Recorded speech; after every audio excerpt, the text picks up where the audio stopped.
untethered and my rage knows no bounds. Ladies and gentlemen. All I know is you never had the makings of a varsity athlete. What is it with you and this obsession with this varsity crap? People come to us because we don't sell them and they can't refuse because of the implication. You wonder ever you're a bad man? World needs bad men. We keep the other bad men from the door. Some things are a matter of doing. The world's greatest radio show in Tennessee. That doesn't sound right, but I don't know enough to dispute. And I was about to take advice from a clown who dives headfirst into the shallow end of the pool. It's Talk Sports with John Reed and Cody McClure. If it is to be said, so it be. So it is. So it is.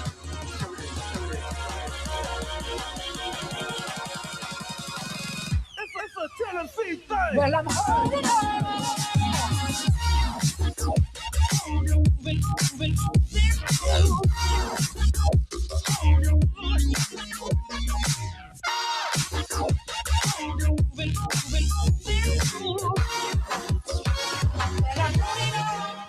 Back in the booth, back on the airwaves, coming at you live from the White Claw Hard Seltzer Studios. John Reed, Cody McClure, Sam Beard, Bad News Bubba. Happy Friday to you. As we come into the White Claw Hard Seltzer Studios, as we get set to talk sports and other things, a Friday edition. What's up, Cody? Before we get started, I pledge allegiance to the flag of the United States of America. Okay, hold on. You guys gotta stand up if you're gonna do it. Oh yeah. You're being pretty disrespectful. You gotta take your hats off. For which it You stands. can't do it with your hats on either. We got a lot going on today. One nation, under God, indivisible, with liberty and justice for all. Happy birthday, John. It's not Yours works. It's not. Is that how? Did that make it sound? No. No, these don't even make noise. That's tough. Oh, Bubba's just doing that. He's just okay. I thought they made noise. I should have got kazoos. Well, happy early birthday to you. Well, thank you. Yes. My workspace has been taken over. I could barely get in here, but I will say it's nice. The camera's not picking up all the goodies. Got a balloon here. I got a balloon. I got some vodka. I got 8 Reese cups.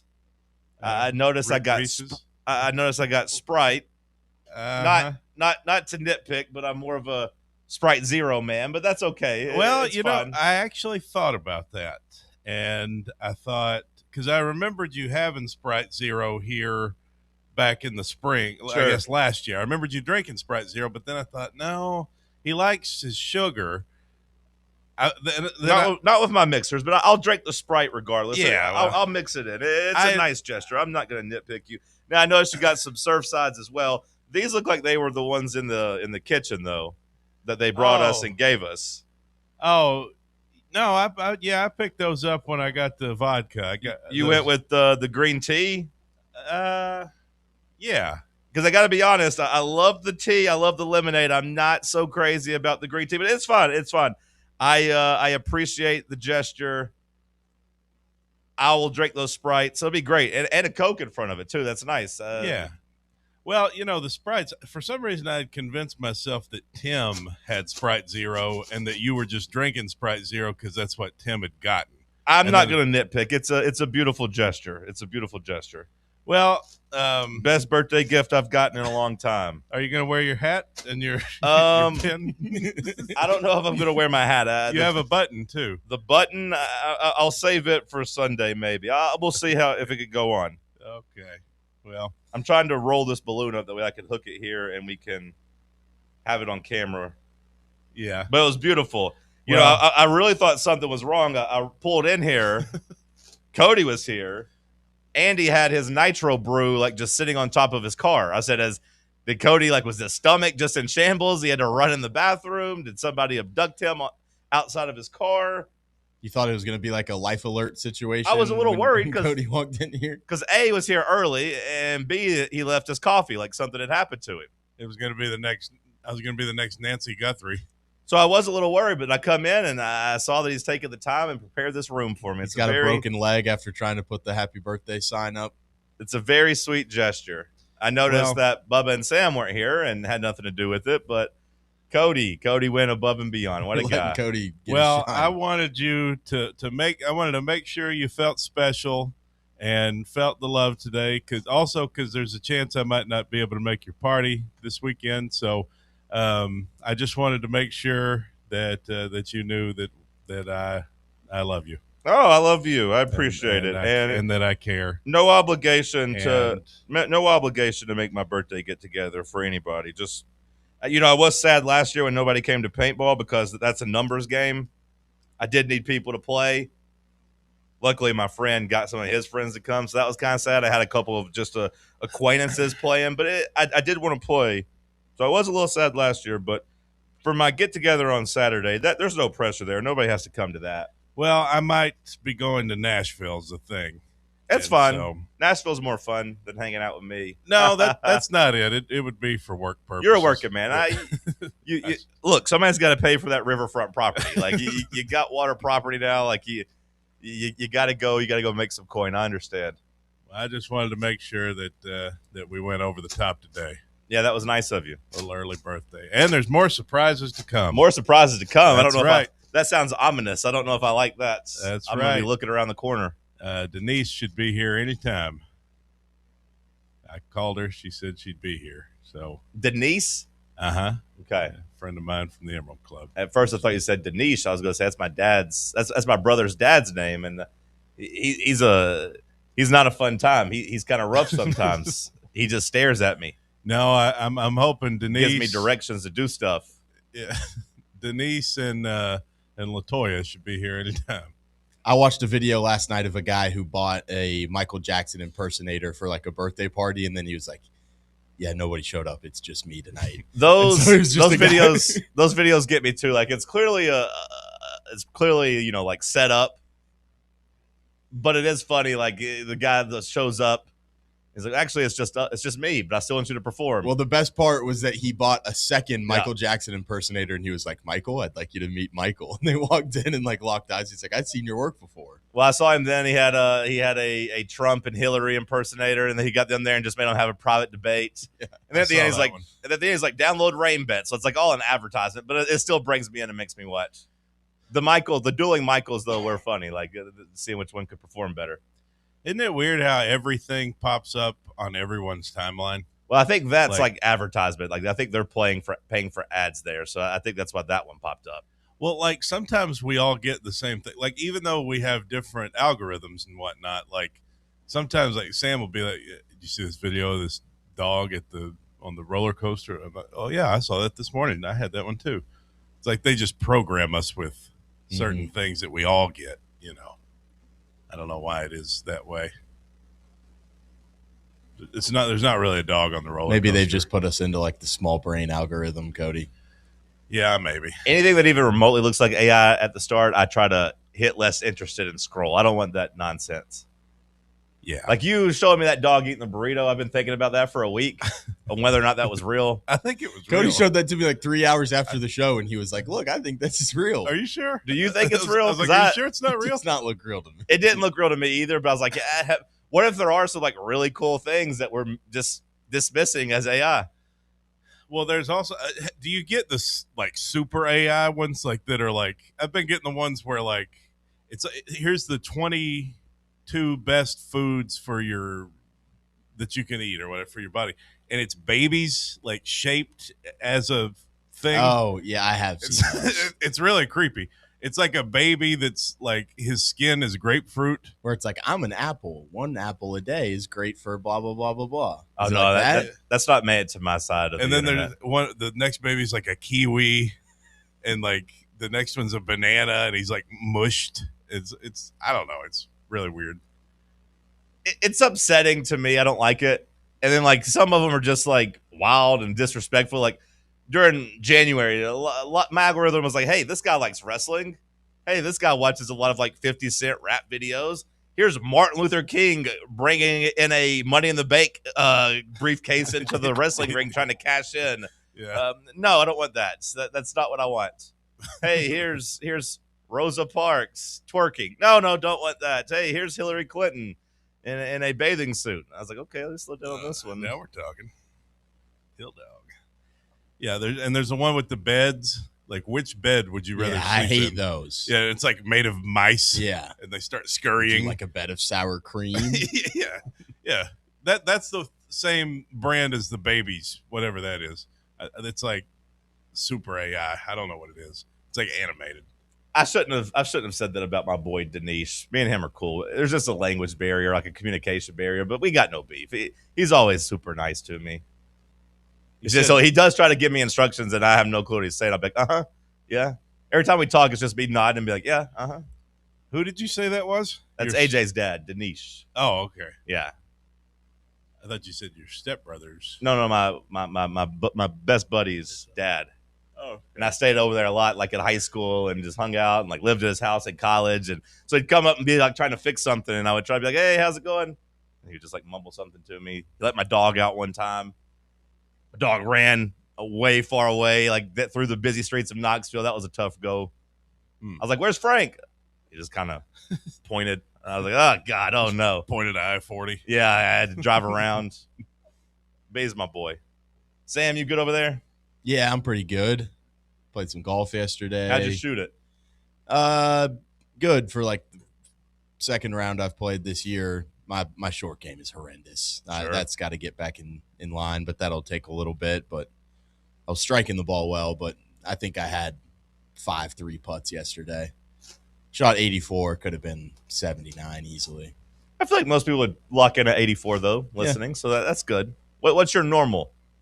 Somewhere around the high 70s. High 70s would be like if I'm playing consistently, I'll be. Would that mean that you're like a legit like 7 handicap, or is it just like on certain courses you're familiar with? If I'm like playing consistently, I would say I'm Okay. Bubba, top of the morning to you. Top of the morning, John. How are you? I am alive and well this morning. Good deal. Love to see it. I got a Reese cup with your name on it. If you want one. Jesse Jackson over here. That is very insensitive, Cody. You're the one. Well, never mind. I do appreciate Buck writing in saying that the Freaks and him went in, and they're having me something delivered for my birthday. That's good. That's nice. Says it's coming from the same people that made the Freak of the Week shirts, so it could be here in 2 to 24 weeks. So that's good. Yeah, I wonder what happened with all those. That's good. Sam, could I hire you to be my golf coach? Sure. Okay. Are you going to pay him? Yeah. That's why I said hire. I'd take free rounds. Do you think you could fix somebody's swing? I could maybe get him like. Can you get in my head a little bit, but in a positive manner? Yeah, I couldn't like completely fix you, but I could give you a couple tips that might help you out down the line. Okay. I'll take it. All right. Well, I appreciate the balloons. I appreciate the balloon. I appreciate the balloon and the gifts. That was very nice. Single balloon. I'm glad it hasn't deflated yet. That's and I gotta say, the way I got it rigged up right here. It's perfect for the camera. Yeah, well, good. Perfect height. Yeah. So we're getting a delivery. Where's the delivery coming? Well, again, it's gonna be here in 2 to 24 weeks, like the Freak of the Week shirts. Yeah, that was a funny joke. Yeah, that's a good one. And that timeline could be extended. Did anybody go to the Eric Church show by chance? I had a buddy that did. Yeah. My boy Todd from Inward Half was there. He sent me a picture and said that the pedal steel player looked just like Bubba. Yeah. And then he sent me a picture, and I could see it. And Bubba was wearing a cowboy hat and had like his head down a little bit. That handsome guy out there. He would look just like this guy. He was handsome guy. Bubba? What if it was? We just didn't know. I heard it was a pretty good show. I'm sure it was. I heard it was like almost 3 hours of just nonstop playing. Yeah. 3 hours from him, or 3 hours combined between him and 49 Winchester? I just heard 3 hours. I mean, I was going to say, because 49 Winchester's a pretty good opener. And then I'm kind of pissed I missed them. That's like my favorite band right now. Yeah, and Church has got a long enough discography at this point. I mean, mix in some covers here and there, whatever. I'm sure it was a pretty good concert. But no, I didn't go, but I did have some buddies going. Yeah, it didn't get over with until I mean, it was the surge off of it was definitely going till like 12:30. Were you up driving? Yeah, oh yeah. Yeah, I had a long And night. you still found a way to get up and make my birthday special. What a guy. That's right. Yeah. Now we know he can do it, folks. He just chooses not to every day. Yeah. It was tough waking up. I was like, I gotta go. Gotta get up. Gotta go. I can wake up early if I got something. If I know I got something that I got to do, it's like, which I know I got to do the show, but it's like, I don't know. After years and years of doing the show, it's like, I'll be there. It's just the time, What is Through My Ray-Bans? What is that song? Does anybody know? Is that Eric Church? Yeah. Well, I mean, I don't know. It's the last song you played last night at the show, so I assume it's his. Yeah. Oh, yeah. I don't know what that is. I saw that on the set list. I was looking at that, but I don't know. I mean, he went from These Boots into Rocky Top into Through My Ray-Bans. So, I mean, These Boots into Rocky Top would be a pretty good ending, but I just didn't know what the hell Through My Ray-Bans were. It looked like the set list. I'm sure it's just about, like, looking Through at his things through Ray-Ban his medals. eyes or whatever, but, like. Let's give it a listen. Hopefully it's not explicit. Through My Ray-Bans. Starts kind of slow. Yeah, I mean. Doesn't really sound like a closer. Everybody's got their arms around everyone else's shoulder, guarding against the world outside like an army of Friday night soldiers. The battle wages tomorrow, but tonight you don't give a damn. Wish you could stay the way I see you through my Ray-Bans. Is that about his daughter, I guess, probably? A kid or something? Yeah. Kind of a little lame one to end the show on, I gotta say. Yeah, it's kind of slow. Drink in my hand. Okay, I mean, it looks like he's got credit for playing 29 songs. That's a pretty big set list. I went to see a weird movie. Have you seen commercials for this Dolly movie with this big-ass doll in the woods? I have, yeah. Well, I went to see it. It was pretty creepy. I don't know how good it was, but it was pretty creepy. But it was set in Chattanooga, which I thought I was like, oh, that's cool. Like at first, like it's about a couple going to hike in the woods. He's talking about taking her to Signal Mountain. I'm like, wait a second, Signal Mountain. I know where that's at. Was it based on like a real story, or it just was? It's based off of a short story someone wrote. But then I got to thinking, did they name it Dolly? I mean, the horror person looks like a doll, like she's wearing like a porcelain doll mask. But I was like, maybe that's a little homage to East Tennessee Dolly Parton. But he's like, I'm taking his woman to the Signal Mountain. I was like, that's Chattanooga.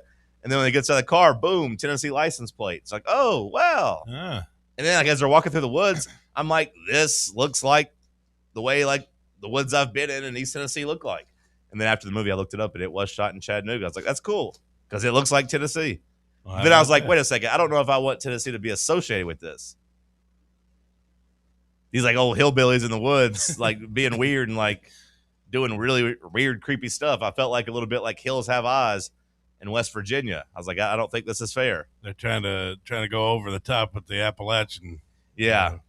Thing, huh? But it was cool to see Tennessee. And like I said, when I heard Signal Mountain, I was like, Leo. I said, wait, he said Signal Mountain.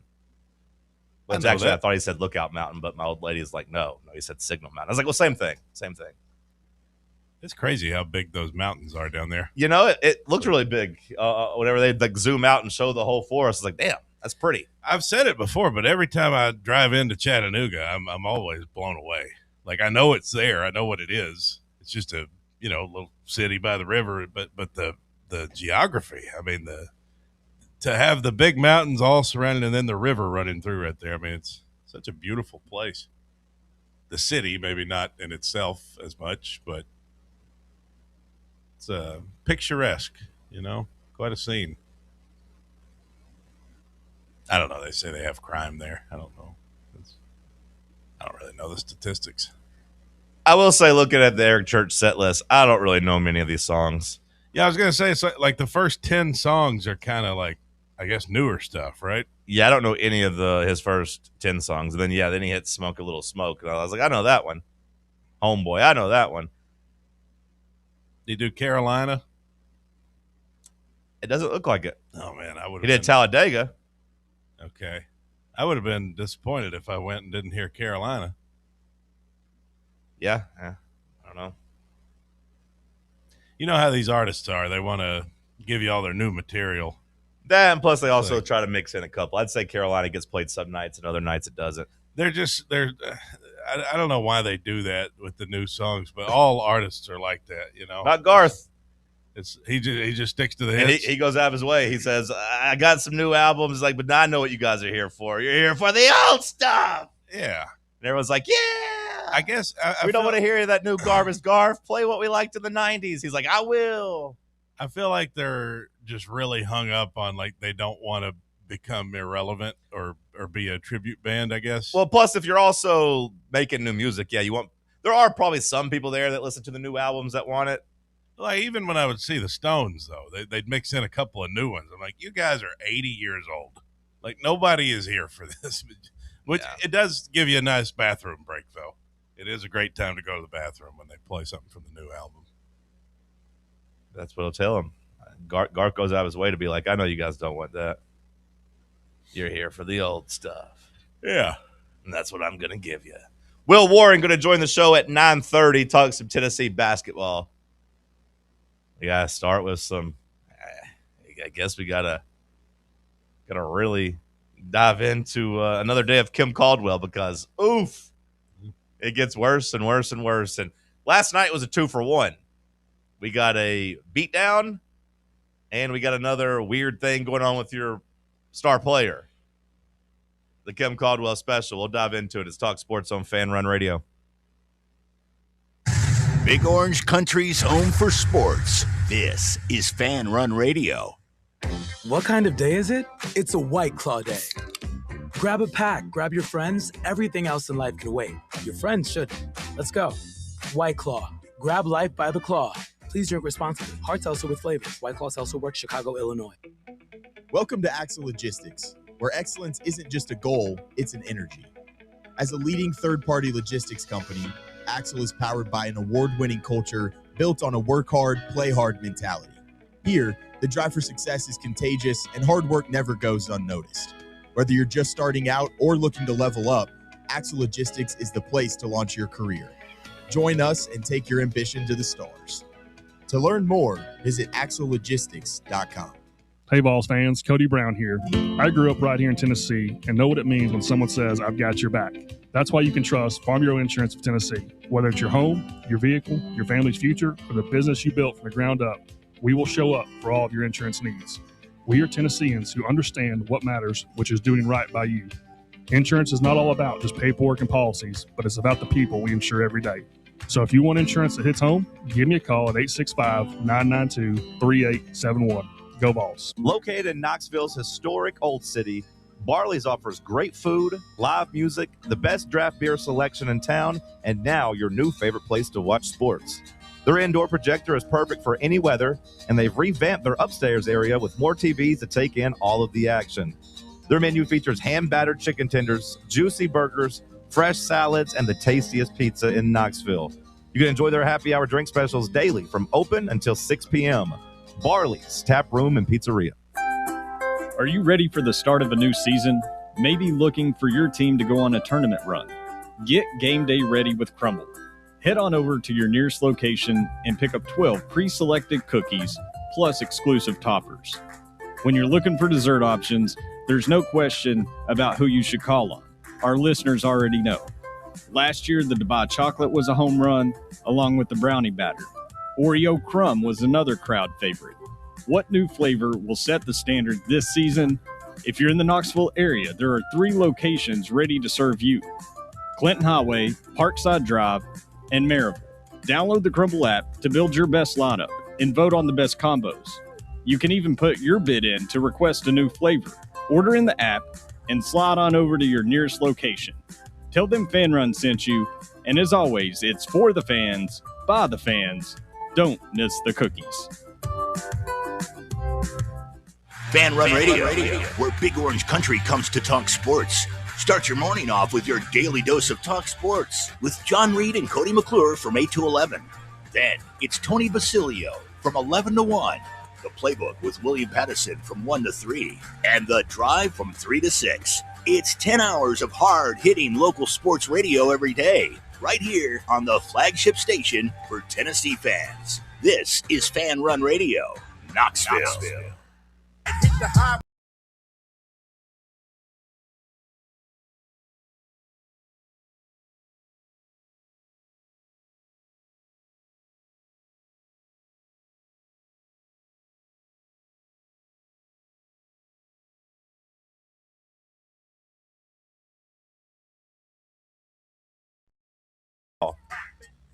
Really stole the shine from my old lady who also pulled up a biscuit. So we got extra biscuits for everybody.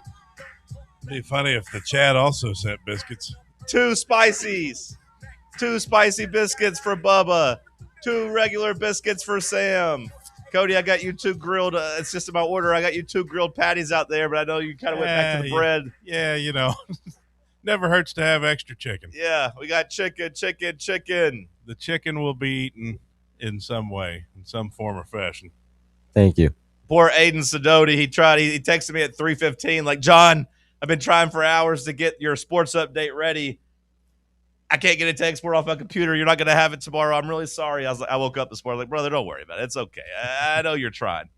So, Bubba, you got to do an impromptu sports update next commercial break, okay? So be ready. We'll patch you in. You got to carry the torch. Lady Vols lost again, and I was really kicking myself because all day long I was thinking, wow, Alabama's 5-point underdogs. We should hammer Alabama or at least hammer the money line at 2-1. I was like 8:30, remember? And then I got out of that damn movie. And by the time I got out of the movie and checked my phone, we were already down 25-17 in the first quarter, and that opportunity had passed. So I didn't get to cash in on the Lady Vols misfortunes, but hopefully some of you did. Yeah, I actually watched a little chunk of the game. I don't know why, because I knew what the result was going to be, but I figured it would be close at halftime, and then we'd fall apart in the second half again. But it seemed like Alabama kind of led most of the way. Seems that way.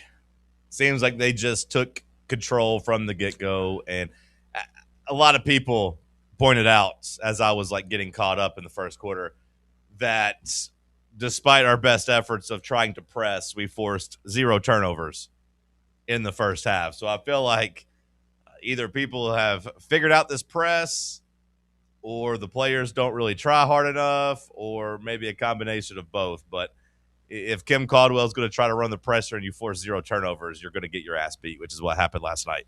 I've discovered in watching the clips, the press conferences and stuff like that, like I'm now finding myself not really mad, but like when I see Kim Caldwell talk, I'm just kind of like irritated, and it's I like it though because it's making me feel something, and it tells me that I still care about our women's basketball program, and you got something else to think about her and see about her other than just, oh yeah, she's pretty cute. Well, now we're judging her like a damn ball coach and she's failing those grades. Like the novelty wore off, the new shine wore off, and now we're just kind of like, well, what are we left with? Another loss. Well, and that's the thing with her being so pretty. I thought when I first saw her, I thought I could never be mad at this woman. She's so beautiful, such a beautiful person. How could you be mad with such a sweet face? And then you combine the new style, the young energy, the kind of she does carry herself like a Pat Summitt clone. And what I mean by that is she's cosplaying someone trying to be Pat Summitt in terms of just like with the intensity and like walking around like carrying herself that way. Like she seems like a business like coach, but like it's been anything but that since she's taken over. It's been nothing but missteps by her and off the court issues, or hell, on the court issues from time to time with her players, and her trying to like get control of her program. So like she tries to carry herself like Pat a little bit, but obviously failing. She ain't got the stare. No, she tries. She tries, though, to get that scowl on her face. She tries to carry herself with that demeanor, but no, it doesn't work. She's too cute to have that scowl. I mean, obviously, I don't have a behind-the-scenes look at that program, but I feel like what obviously made Pat Summitt so elite is like she had that flip. She could switch to just be like the most competitive person in the room and get the most out of you and like push you to the edge, but she was also like a relationship builder behind the scenes and had like she was close with those players, where it kind of feels like Kim's just kind of – it's very transactional. It's just, what can you do for me on the court? And it doesn't really seem like you've got a lot off the court right You now. can't be a jackass unless people love you. Yeah. Like, you can't be feared unless you're also loved. So, like, yeah, you're spot on with Pat Summitt. Like, just the way Candace Parker still talks about her, 20 years later. Well, and she was respected. Well, yeah. I mean, yeah, she was, she cares about you, but she's going to push you. You got to be respected. You got to be loved to be able to, like, be the authoritarian coach or whatever. Like, you got to be – the players got to want to play for you. And it is transactional, Sam, on both sides. It's transactional that these players are just here for a check, too. Like, I mean, like, when you talk about the players that are being asked to, like, respect her and, like, play for her and die for her and be willing to go out there and, like, actually, lay it all on the line, cliche intended, like, it's a little bit harder to ask hired guns to do that weren't recruited by her, that weren't like growing up dreaming of being Lady Vols. They don't care about building a program back up when they're there for 1 year. Right. Or just like, hey, they're here because they're getting the biggest check here. Like, yeah. Jacoby Gillespie got a check here, but like Jacoby Gillespie seems like he really cared about being a Vol. You know what I mean? Like, grew up rooting for. Like, Chaz Lanier at least like seemed to have some pride in playing for the home state team. Like there are transfers on the men's side, but like I've never really doubted if any of the transfers actually wanted to be here playing for Rick Barnes. I question if all these girls actually want to play for Kim Caldwell. Last night, Talasia Cooper didn't get to in the second half. She only got 12 minutes. Her own Allie Campbell with the Campbell scoop. Asked after the game, she was there covering it, and Talasia just said, hey, it was the coach's decision. So the coach benched her best player. She only played 12 minutes. So it's another one of those, like we said, where you get the double whammy of losing a game. And Cody, I believe that's the 7th straight game. Is that right? Yeah, it's 7 in a row. And I wonder, like, and I assume the answer is no. This program, that's never happened, right? No. I mean, like, this program's never lost 7 in a row. The program had never lost 6 of 8. Yeah, I wouldn't have thought. Like, whenever we lost 6 of our 8 games, they said that's never been done in Lady Vol history before. So, like, yeah, like every loss just extends a record of, like, never haves. It's now 10 of 12. 10 of their last 12 they've lost. Yeah, thank God for, Missouri coming in here and losing by 45. And I remember thinking the team had responded because they beat Missouri by 45. And you thought, hey, this team responded to Kim Caldwell yelling at them and calling them quitters. And hell, they lost to Texas, but it was only by 2. Like, that was another one where like they fought. They're down like 8 with 3 or 4 minutes left to make a comeback and have a chance to win. And then, yeah, Ole Miss happened. They lost as 20-point favorites at home against Texas A&M. Oklahoma kind of kicked their ass for most of the game. They were 20-point favorites? Against A&M, yeah. Yeah. Good Lord. Yeah. That's the one that, I mean, you can say whatever you want to about the schedule being tough. Like, well, they've played look at the strength of schedule. Look at all the hard teams they've lost to. But 20-point favorites against A&M? Yeah, and that was the moment. That's when we were out playing sports trivia. That was the moment you knew, like, okay, yeah, something's rotten here. Like, it's not actually going to get better. Last night as Alabama, and you were 5-point favorites. That's a team you had beaten by, I think, 11 on the road earlier this season. So, like, you should have. I don't know what has happened because, like, they started, 6-0 in conference play? Yeah, now look, like at the time you knew, like, they'd beaten at least 4 of those teams were pretty lifeless in terms of. Well, yeah. But, yeah, I mean, like, once you lose to Texas A&M, like, yeah, they're lifeless. But you beat Auburn, who's 3-13 in conference. You beat Florida, who's 5-11 in conference. You beat Mississippi State, who's 5-11 in conference, and Arkansas, who is dead last at 1-15. So, like, it was a little fool's gold, but at least you won those games. Well, yeah, now we're lifeless. Yeah. I mean, you play any of those teams today, you probably don't win. I mean, you might be one of the other lifeless teams, but we're lifeless. I mean, it just I can't. This team making the NCAA tournament. You bet on this team, you might as well light your money on fire. They're terrible. I don't know what happened. It must be coaching. You have to blame it on the coach when a team starts 6-0 in conference play and then loses out. Like, I've kind of gone back the other way. You've gone the other way? I've kind of gone the other way. You're blaming the players? I'm blaming the players. Not to the point, but not to the point where I'm saying not to fire Kim Caldwell, but like there's no excuse. Even if the coach isn't good, you win as 20-point favorites. You know what I mean? Like you find a way to beat a team you're just more talented than. I don't care what the coach is doing. The coach could not even show up. Like, I know I always joke about the Dolphins thing, but like I think I could coach the Lady Vols to beat Mississippi State at home, or Texas A&M at home, excuse me. Like, just go out there and try to motivate them. But like if the players just flat out refuse to play or flat out refuse to execute, like I do wonder just how rotten it is. And it seems now we could go back and go even steps further and say, well, did the coach do the right thing of like getting her players to like her and to buy in and yada, yada, yada. I'd like to see you out there coaching these girls. See if maybe they'd respect you more than they would Kim, because they obviously don't respect Kim. I think we would have beaten Texas A&M, or at the very least, like I would have gotten ejected. There would have been something going on. I would have gone Bob Knight. I would have gotten canceled. Chair. Yeah, like I would have gotten canceled. Something would have happened had we lost as 20-point favorites. Have some damn heart. Yeah. Like I would have got act like you care. I would have got Jerome tanged. Hell, you might not care, but act like you care. Can you not act like you care? You're making $1 million. Jesus Christ. Just start throwing clipboards. Yep. At least have some passion out there. They would have Jerome tagged me saying what I did was bad for the program. And these like, girls don't give a damn. I don't want to be here either. They don't want to be here. I don't want to be here no more. They don't give a damn anymore. Everybody's just here for a damn paycheck. I've gone the other way. Not saying Kim is blameless, and like I said, if you want to fire her, I'm not gonna beat the drum for her. I just think she's got a rotten locker room.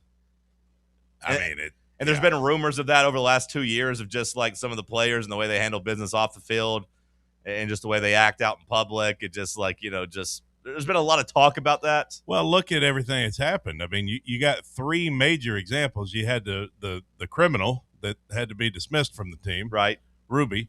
And I guess she was one of their best players. And then, you had the girl who didn't get to start senior night, so she quit. And then you got this other girl yesterday who just didn't make the trip. I mean, there's obviously major issues there. One who didn't make the trip, and then, you benched your best player. She only played 12 minutes. So, like, I think the locker room, and like we said, it is ultimately just a sign of they don't respect her. But doesn't that fall on the coach? It does. It does at the macro level. Like, the coach is doing a bad job of bringing in transfer portal players. And, like, I think they would have been behooved to just not try to microwave success and just not take any cast off from another school.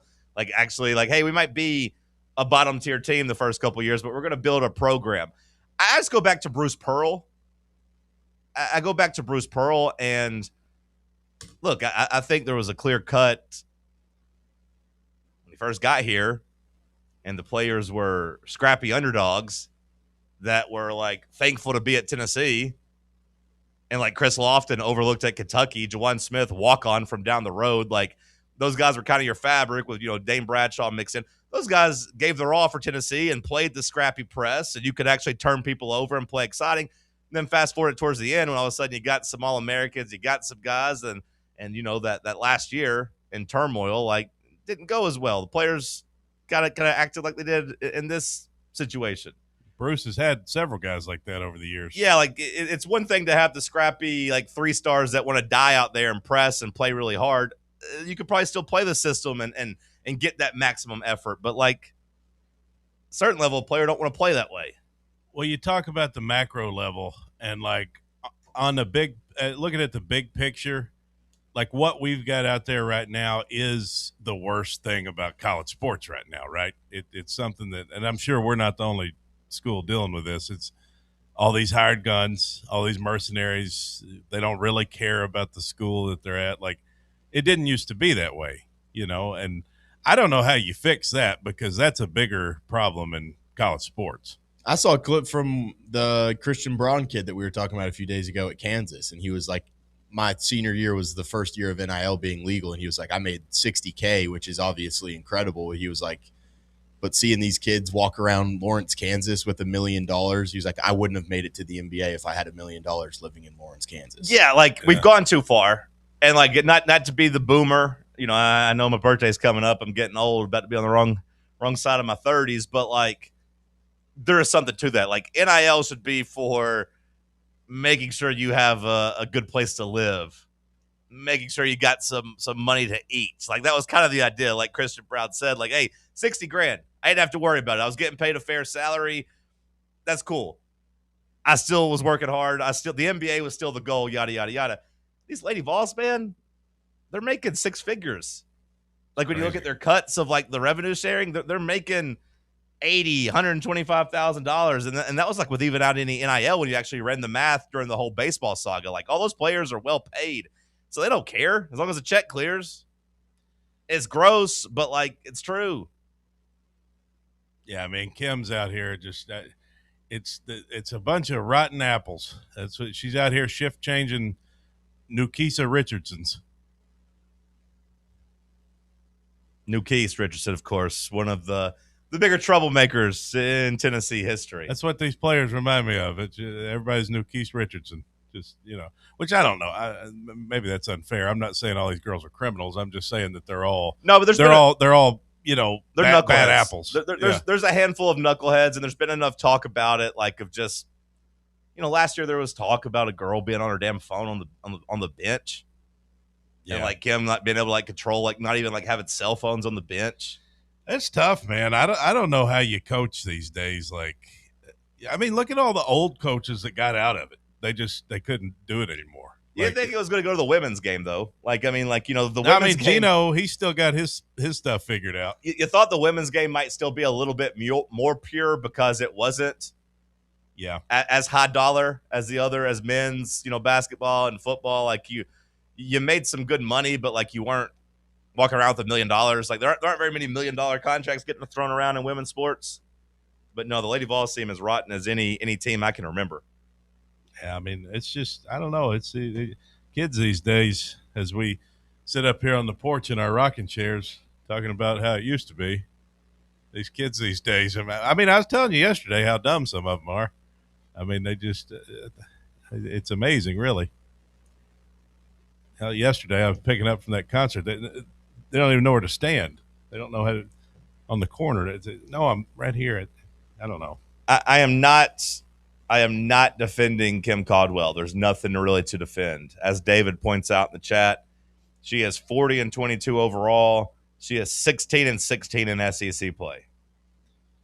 Kelly Harper was 19-10 in SEC play in her first 2 years. Like, COVID shortened it.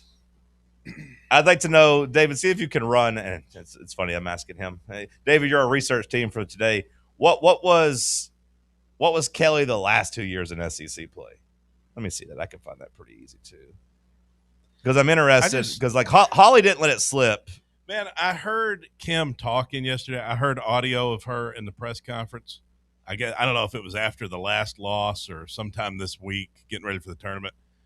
Just talking about how they had to play all these teams back to back to back. Yeah. And, like, all I could hear was excuses. It's just how she's like, yeah, everybody's got to play these teams, so we had to play them consecutively, one after another. And I'm like, 23-9 was Kelly Harper's record in the SEC her last 2 years. We didn't know how good we had it. I mean, it's just been a progressive fall off. Yeah. And I don't get it because, there was hope for Kim last year. I mean, we beat UConn. I mean, they were close against all these good teams. They were scrappy.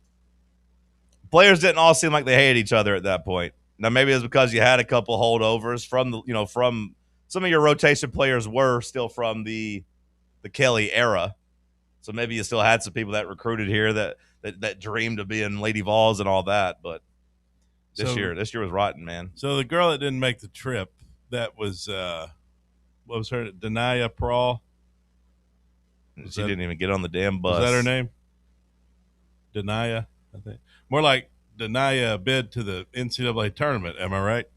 I don't think anybody wants to see them make the tournament. The only reason you would want that is just to keep your streak going of having never missed it. Bubba's been trying to say something for 25 minutes. I mean, you've kind of made all the points, but no, I think only 2 players on this roster are carryovers from Kelly Harper. Yeah, exactly. So it's like it's all Caldwell's girls that she's brought in and built the culture around to what it is right now. Yep. Rotten. And I don't feel like we've really had any of the freshmen be problems either. I mean, not that we know of. Right, sure, right. I don't think so. Like, I don't want to throw these players under the bus, but we had the stuff with Whitehorn. Oh yeah, no, the transfer players are rotten. Yeah, like for whatever reason, I don't know if it's the check. I don't know if they just hate Kim Caldwell. If they just said, hey, this is a good landing spot, we could play at an SEC school whenever we were kind of bench players or not focus points at other places. I'm just saying, like, that makes me side with just get these girls out of here and, like, Play the freshmen. Keep the freshmen around. Try to get to another class of people that actually like Kim. Because you would think if they're getting recruited out of high school by Kim, they would actually like her. It doesn't seem like any of the transfers like her. So you think maybe it's savable if she – I mean, we still don't know if she can coach. Yeah, I don't know if it's savable or not. I just – when I'm looking at the season, I'm giving 70% of the blame to the players. I think they quit. Like, you can not like the coach and not quit. But when There's plenty of people that don't like their boss that still show up to work and work because they have pride about what they do. When I watched last night, it seemed like they quit flat out on the court. At a certain point, like I said, you can hate the coach but still try hard. Sometimes you do just have a rotten, well, we'll talk about it on the other side. Yeah, we'll continue the conversation. Stick with us as Talk Sports on Fan Run Radio. Check out exclusive Fan Run video content on YouTube. Just search Fan Run Sports and be sure to like and subscribe. Hey, it's Russell Smith here for ECR Total Landscapes. I had the ECR crew out to my house last year to remove multiple trees on my property, and I couldn't be more satisfied with the work they did. Not only did they cut down several trees that were too close to my house, they also grinded the stumps and cleaned up the work site, leaving my yard looking better than before. Take it from me. If you've got a dangerous, overgrown, or storm-damaged tree that's threatening your home, your car, or your family, don't risk it. Do what I did. Call ECR Total Landscapes for a free estimate. Tell them Fan Run Radio sent you. 865-384-2012. That's 865-384-2012. Your local tree cutting experts. These guys get the job done. Check out their website, ecrtotallandscapes.com. We really need to get some branded stuff. Shirts, hats, promo items, something professional. I mean, we could just find a website and order a bunch of it ourselves. You could, but you're taking a big risk. You don't know the quality, the fit, the timeline. It's a roll of the dice. Yeah, I guess, but isn't that how everyone does it now? Not the ones who actually care about how their brand looks. Look, if we're putting our name on it, it needs to be done right. We need SM Athletics. SM Athletics? Yeah, they specialize in working with businesses like ours. Apparel, hats, promo gear, but real, customized stuff. They actually care if it turns out right. Probably a lot better than getting stuck with 100 t-shirts with crooked logos. Exactly. Plus, they'll walk you through everything. Sizing, colors, material, so it matches the image we're trying to build. Makes sense. What's the name again? SM Athletics. Trust me, if you want to look like a real company, not a flea market stand, this is the move. If you're serious about your brand, work with people who are serious about getting it right. SM Athletics. A brand built in Tennessee and born from the love of the game. Inward Half revolutionizes golfing comfort. Crafted by a former pro and dedicated enthusiast just like you, our luxury performance wear guarantees you stay cool and comfortable through every swing and every day. We're not just a brand. We've set out to create a lifestyle for those who understand that impeccable style and premium performance are a hole-in-one. Enjoy the walk-in with Inward Half. Don't let me down.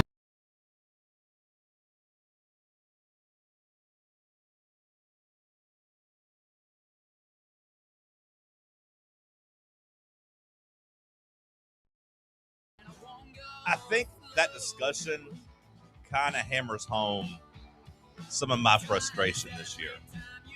And my frustration has been mostly with the Tennessee fan base, partly some of the freaks in the chat. But, like, that's why I've always wanted to try to defend Nate Ament, who is a hired gun of sorts. You know, he's not a guy that's going to be here 4 years. He's going to be only a one-year Tennessee basketball player. But even when he was struggling, I would always try to point out, Cody, that I didn't think he ever looked like he had an effort problem. Mm-hmm. Like, he was still out there. He still cared. He still was playing defense. He was still giving it his all. But he has gotten a lot of hate from this fan base throughout this season. Ridiculous. Or at least a lot of criticism. And it's because he's a high-dollar player and he was supposed to be a superstar. I get that. But again, like, the effort and the want to was always there. When I look at these high-dollar Lady Vol players, when I watch them, I don't see any of that from any of them.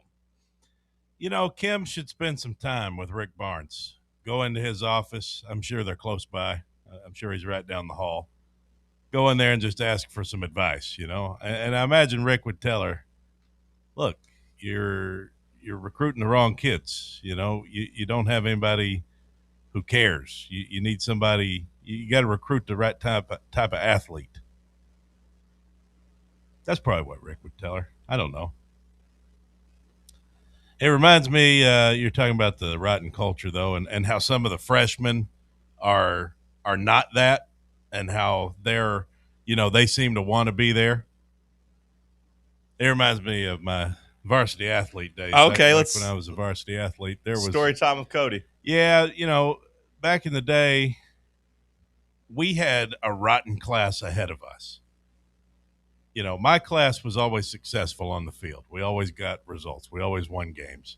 But the guys ahead of us sucked from the time we were in 7th grade to the time they were seniors, the whole time. My junior high coach had never had a losing season, right? And the way we did it was 8th and 9th grade play junior high. That was junior high football. He had never had a losing season. Like he won, if we played 10 games a year, he won 8 or 9 every year. Always good. Great guy. Doug Walls. Great guy. We went 1-9 when those guys were 9th graders and we were 8th graders. And we could, even when we were just kids, we were like, these guys suck. These guys don't care. They don't have it. There's no unity. They don't care about each other. They don't care about how the games go. And then, fast forward 4 years later, they're seniors, we're juniors. The last 2 seasons, we had won 10 games both years. Their senior year, you know what we went? 5-4-1. Didn't even make the playoffs. And we could not wait. We quit the last game of the season. Everybody quit because they didn't care. We still had a game where we could make the playoffs. They didn't care. So you know what we did? At halftime in the locker room, we said, well, if we don't care, if they don't care, we don't care. Let's get to the off season so that we can, take over this program again and get it back to a winning culture. You would hope that there would have been a rah-rah movie moment where one of the juniors would have punched a senior in the face and said, it's our team now. We're going to lead this program. But granted, I know how it goes. That's kind of what happened. There was no punch in the face, no rah-rah moment, but it was basically you guys suck. You guys are awful. Let's get this over with, and we're going to clean house and get to the offseason. Like in a movie, you would have inspired the seniors to actually try, and you guys could have gone on a run. They didn't have it in them. But there would be hope that there'd be somebody in that Lady Vol locker room that would feel the same way and be like, hey, guys, we could be better than this. Hey, ladies, let's play better. But, yeah, maybe the freshmen are just screw it. These guys suck. It's a lost cause. Let's stay the course. I'll be very interested to see what happens now. Clint points out to me Coach Walls is in the Hall of Fame now. Good for him. Hall of Famer. I don't know what Hall of Fame, but the Arkansas sports something, or at least the town's the county's Hall of Fame. He's a great man, Doug Walls. Great man. Good for him. I'm very interested to see. They're still going to make the tournament, which to me is inexplicable. I'd almost tell Danny just to ignore, decline, refuse to go. Say hey, we're not playing. I'm not happy with Danny either. That thing he said the other day, I don't know what I know you can't come out and just say the coach that you just hired. It's yeah, she's not going to make it. I'm about to fire her. But you can't just come out and tell us everything's all right. I wonder how the conversations go behind closed doors. Has Kim Caldwell just been hey, Danny, here's 10 things going on right now with this team that I can't talk about that has completely ruined our locker room? Yeah. Hey, we just got to be better. I still don't think they're going to fire her just because I think throwing more resources out there and more high-dollar buyouts, just you're better suited if she's just good and better suited that she, is able to turn things around. But the big part of the fan base, man, is just done with her. She can't – there's a big part of the fan base already that she can't win over. Now, I will say I was in Lady Vol Twitter yesterday, and it did seem like there was at least a couple of accounts that seemed very passionate about it. I guess they showed some inside the SEC look, and Kim was behind the scenes doing something, and they showed her in the locker room and said that Kim was saying all the right things and trying to they had her coaching the team about hey, rebound, her yelling at all the deficiencies and trying to point out like what they're doing wrong and like do it. And they just don't get it. And it's just like the players just don't get it. So like when I was reading some of those comments, that's what kind of got the ball swinging to like, hey, maybe it is just kind of the players. And then I watched them just flat out quit. So like I said, I'm trying to, because like if you lead people, if you have anybody you work with, if you have it, like sometimes people just ain't got it in them, and sometimes they don't care. And you can tell them, you can try to lead them, and they just don't want to do it. So like if these players just don't want to do it, what else can she do? Can she kick them off the team halfway through the season? She can't kick off the whole roster. You know what I mean? Like you kind of got to try to finish the season and do the best you can. I could be sold on her maybe being able to turn it around with better players, better culture, girls that fit her system.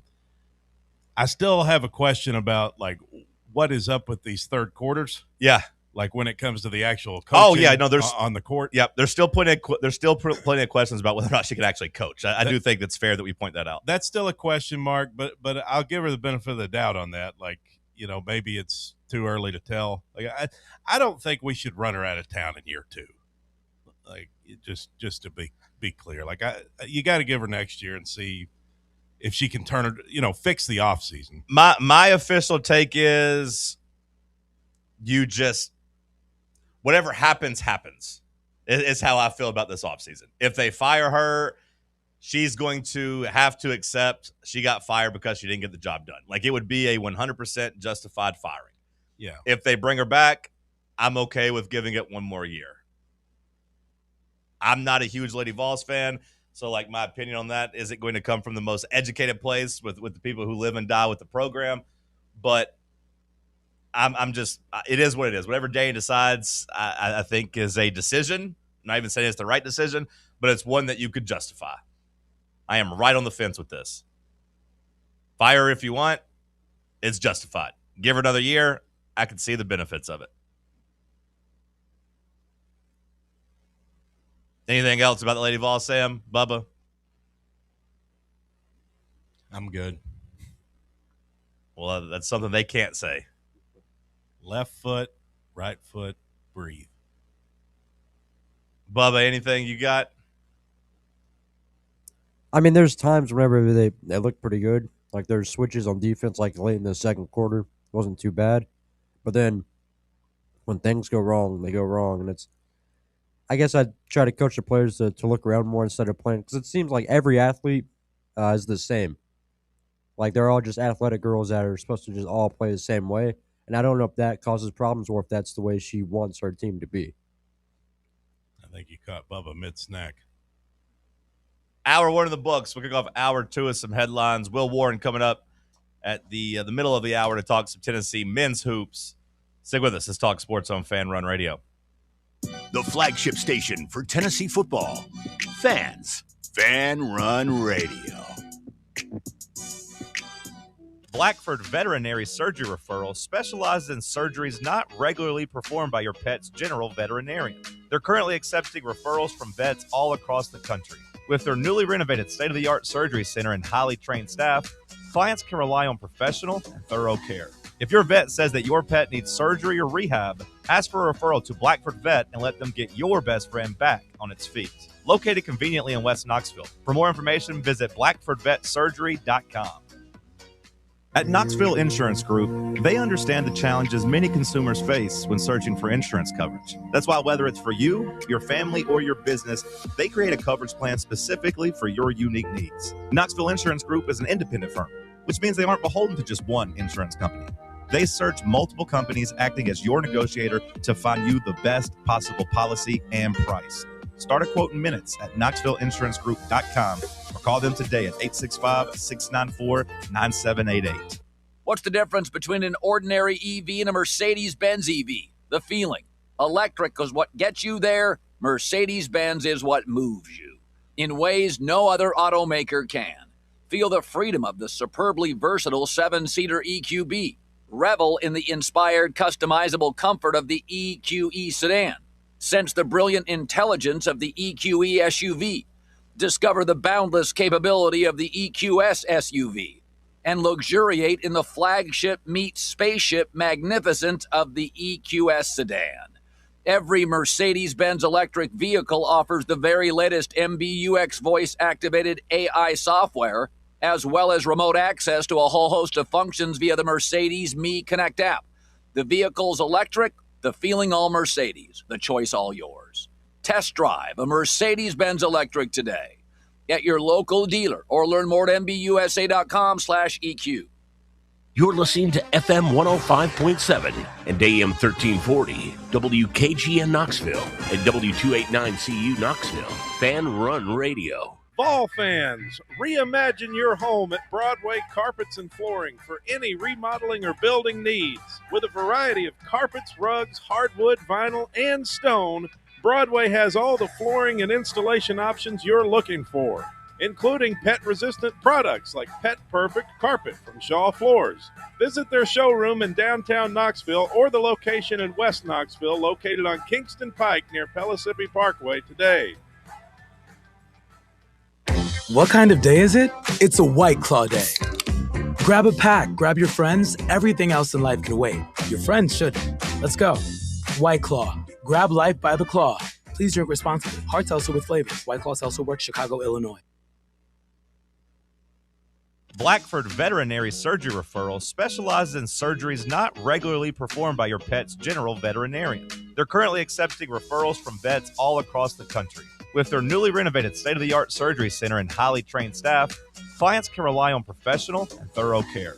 If your vet says that your pet needs surgery or rehab, ask for a referral to Blackford Vet and let them get your best friend back on its feet. Located conveniently in West Knoxville. For more information, visit blackfordvetsurgery.com.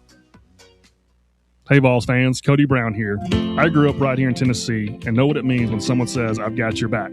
That's why you can trust Farm Bureau Insurance of Tennessee. Whether it's your home, your vehicle, your family's future, or the business you built from the ground up, we will show up for all of your insurance needs. We are Tennesseans who understand what matters, which is doing right by you. Insurance is not all about just paperwork and policies, but it's about the people we insure every day. So if you want insurance that hits home, give me a call at 865-992-3871. Go Vols. What are you going over under 2.5 years? On Queen Elizabeth? Under. Yeah. Under. Let's hammer that under. Under 2.5? Yeah. You're listening to Talk Sports. She does not reach her 96th birthday. Is that what we're going with? I'm saying the Queen gets Queen Elizabeth II will not reach her 96th birthday. What if she just turned 93, though? Can it be? You said 96th birthday. I'm not counting down the days of when she's halfway through her years. Can it be 96 or 2.5 years? She won't make it to September of 2022? Yeah. Airing every day from 7 a.m. to 10 a.m. Okay, I'll allow it. I'll work unless she turns 96 before. You don't get to have it both ways. Why not? Which one is it, bro? Over 2.5 years. What a dummy. Her birthday's April 21st. Damn it! Got him! You said the initial thing was 96. And then you asked me for a favor, and I said yes. 2.5 years. She's not going to make it that long. Go September 25th, 2022, Cam. Queen Elizabeth will no longer be with us. Seems like a long time. She's got great health care, though. It's just sick to me that you say she's going to die. On 1340 WKGN. If I had to pick a Super Bowl team at this juncture. Oh, hold on, Jordan. We got some breaking news. The Queen has died. Oh, no. What? The Queen has died. Whoa. 2 board bets. It's come across. According to CNN, Queen Elizabeth II has died peacefully at Buckingham Palace. What?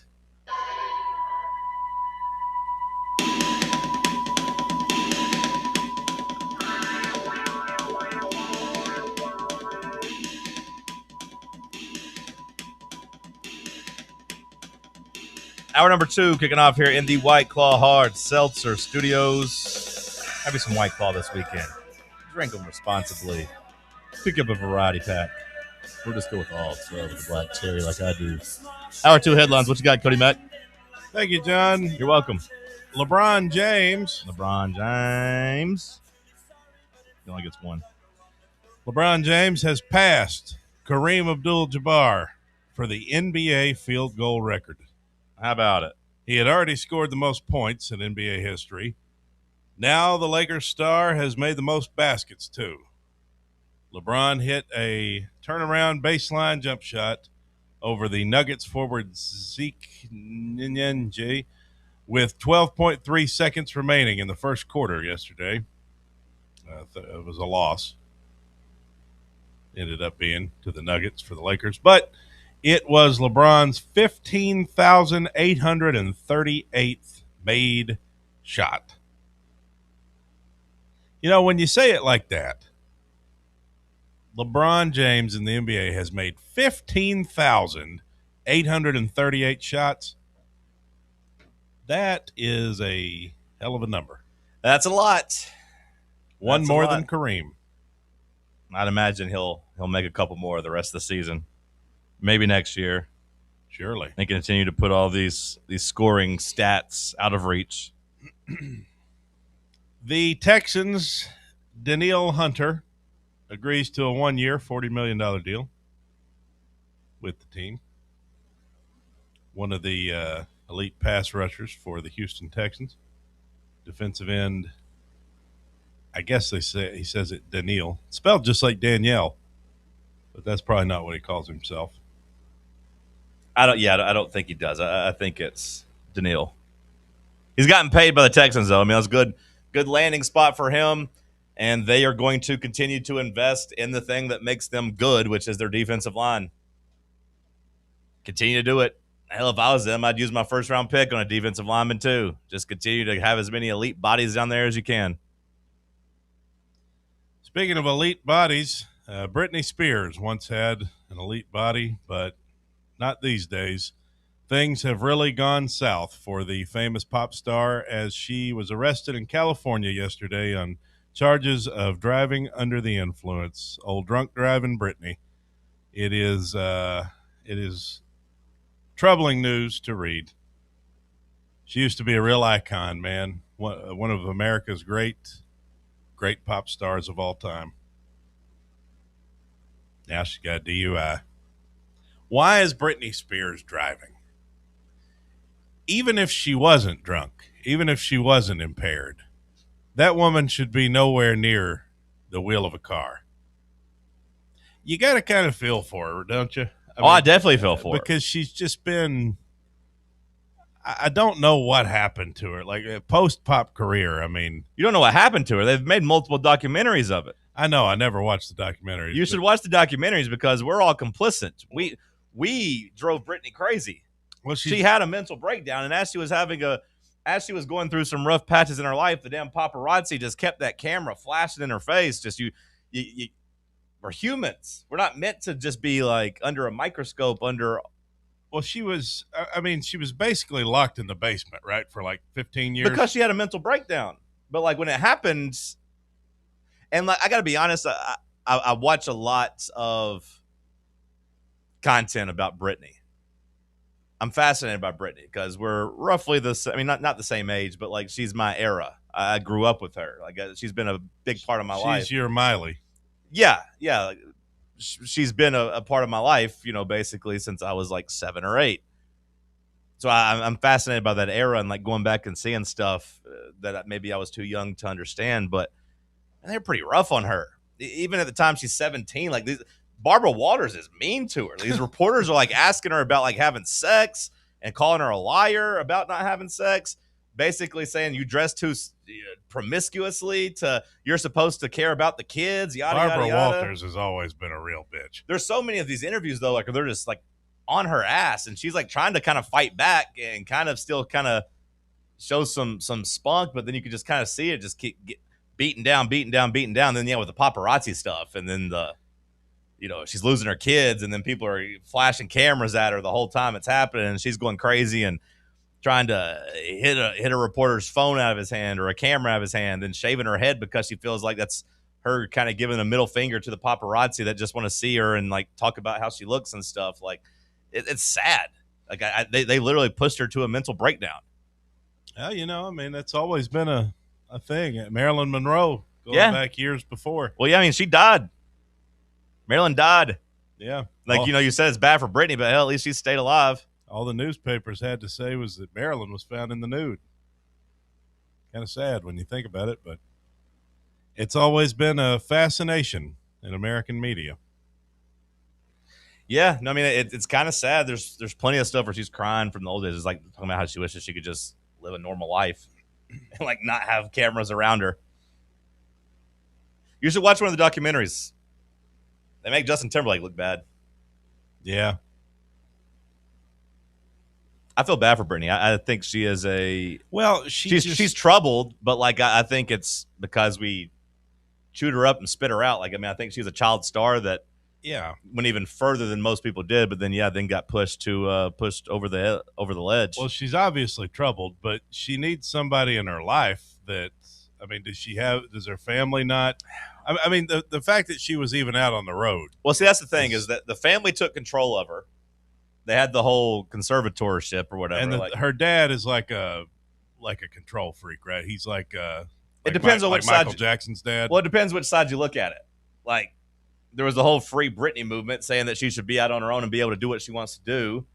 But then other people are like, no, she's deranged. She's not all there mentally anymore. She can't handle this. She can't handle being an adult. Like, she needs help. Yeah. But then it's like, okay, was it the family? Is it not the family? Like, I don't know which is right because it seems like her growth was probably stunted. Yeah. Because she became such a big star at a young age that she never got to experience just regular life. Well, I also think she mentally regressed whenever she had a breakdown. Like, I think she went back into like just, and then they start giving you medicine, man. Like, you start putting people on lithium and all that stuff. Like, she's basically still a teenager mentally. It rewires your brain. And now she's out here trying to live her life, and it's now with all that being said, she shouldn't be like, driving. And she said it. I mean, she's tried to take responsibility. All the people in her camp's like, hey, maybe this is what she needs to kind of do some long overdue changes and everything.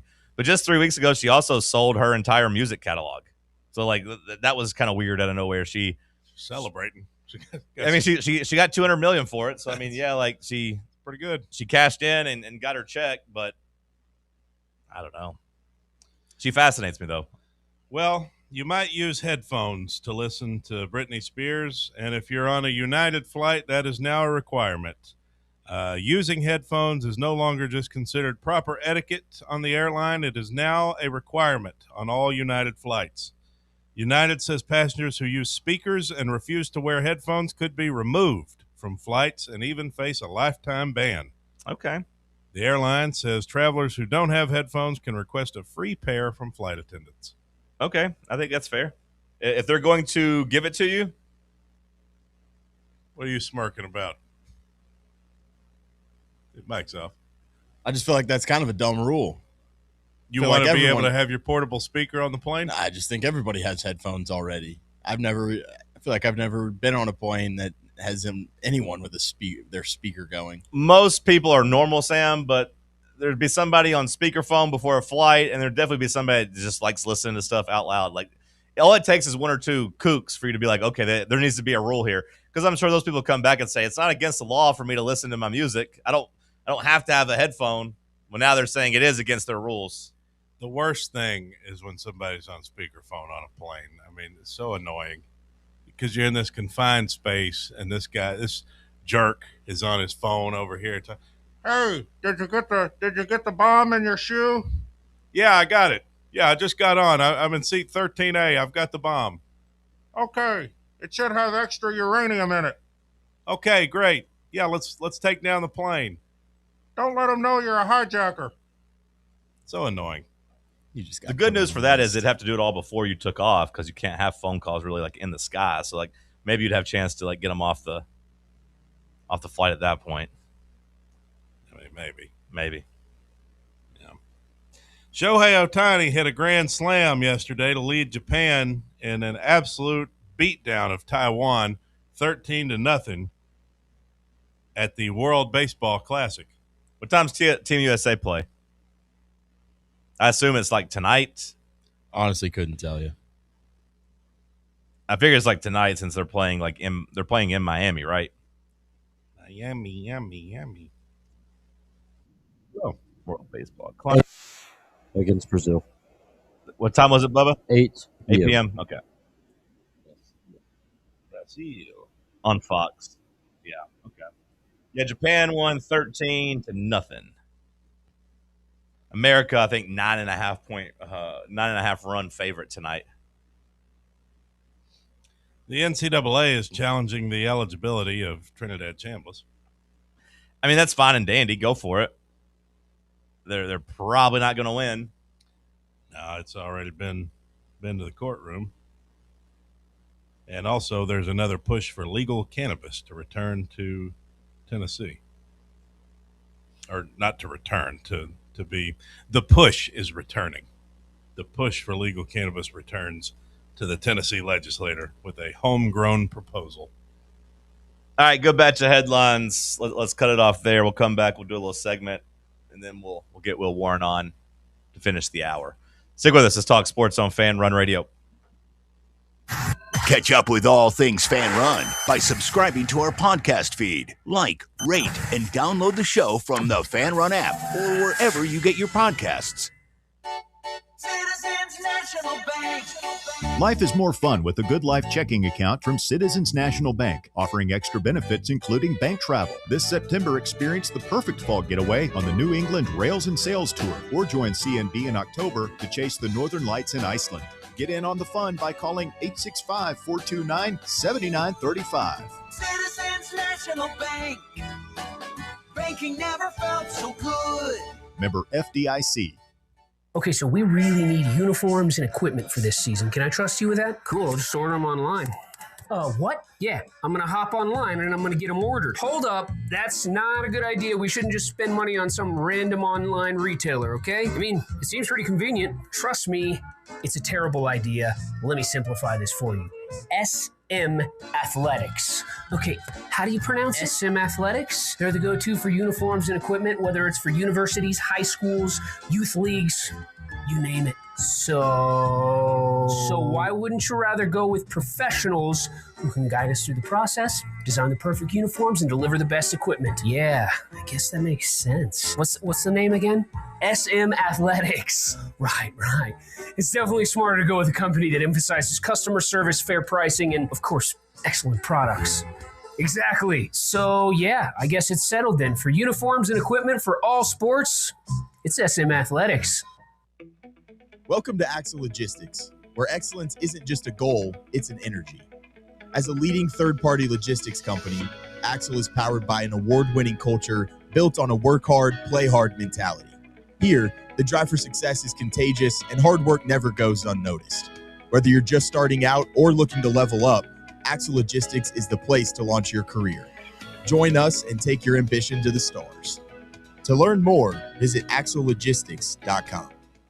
Barley's has live music on weekends, general team trivia on Wednesday nights at 8 p.m., and now live sports trivia courtesy of the Knoxville Trivia Guys every Thursday night upstairs. The game starts at 7 p.m. and is free to play for everyone, so head on down to the Old City and show off your sports knowledge and win gift cards to Barley's. Use those gift cards to buy some delicious food and drinks, and you can take it all in with their wide selection of TVs and indoor projectors. Barley's Tap Room and Pizzeria.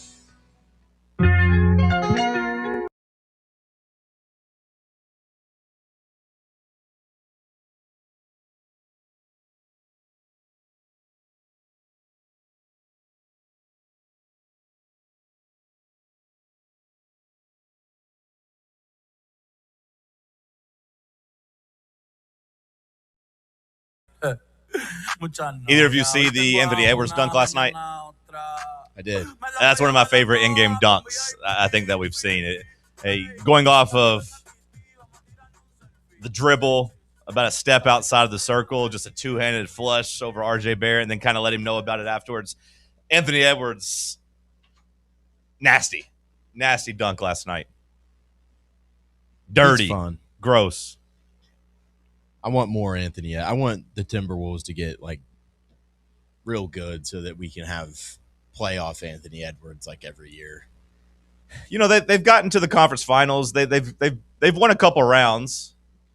They're not awful, but yeah, I know I want to see him get the playoffs, and if they could get one more star on that team, I feel like they'd be a force in the league. You know what'd be really cool is if they just sent him to his hometown and let him play with Jalen Johnson.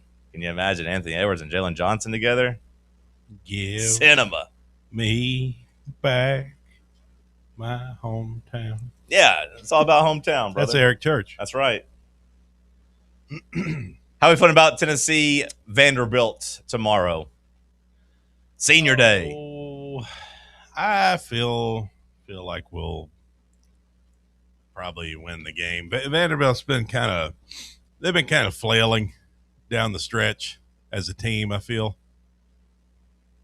Like they're not what they were a month ago, status-wise. No, they were exposed as a mid-tier SEC team, which is still a step forward for Byington. Like that's still a successful, year for him, getting them just back to mid-tier SEC team.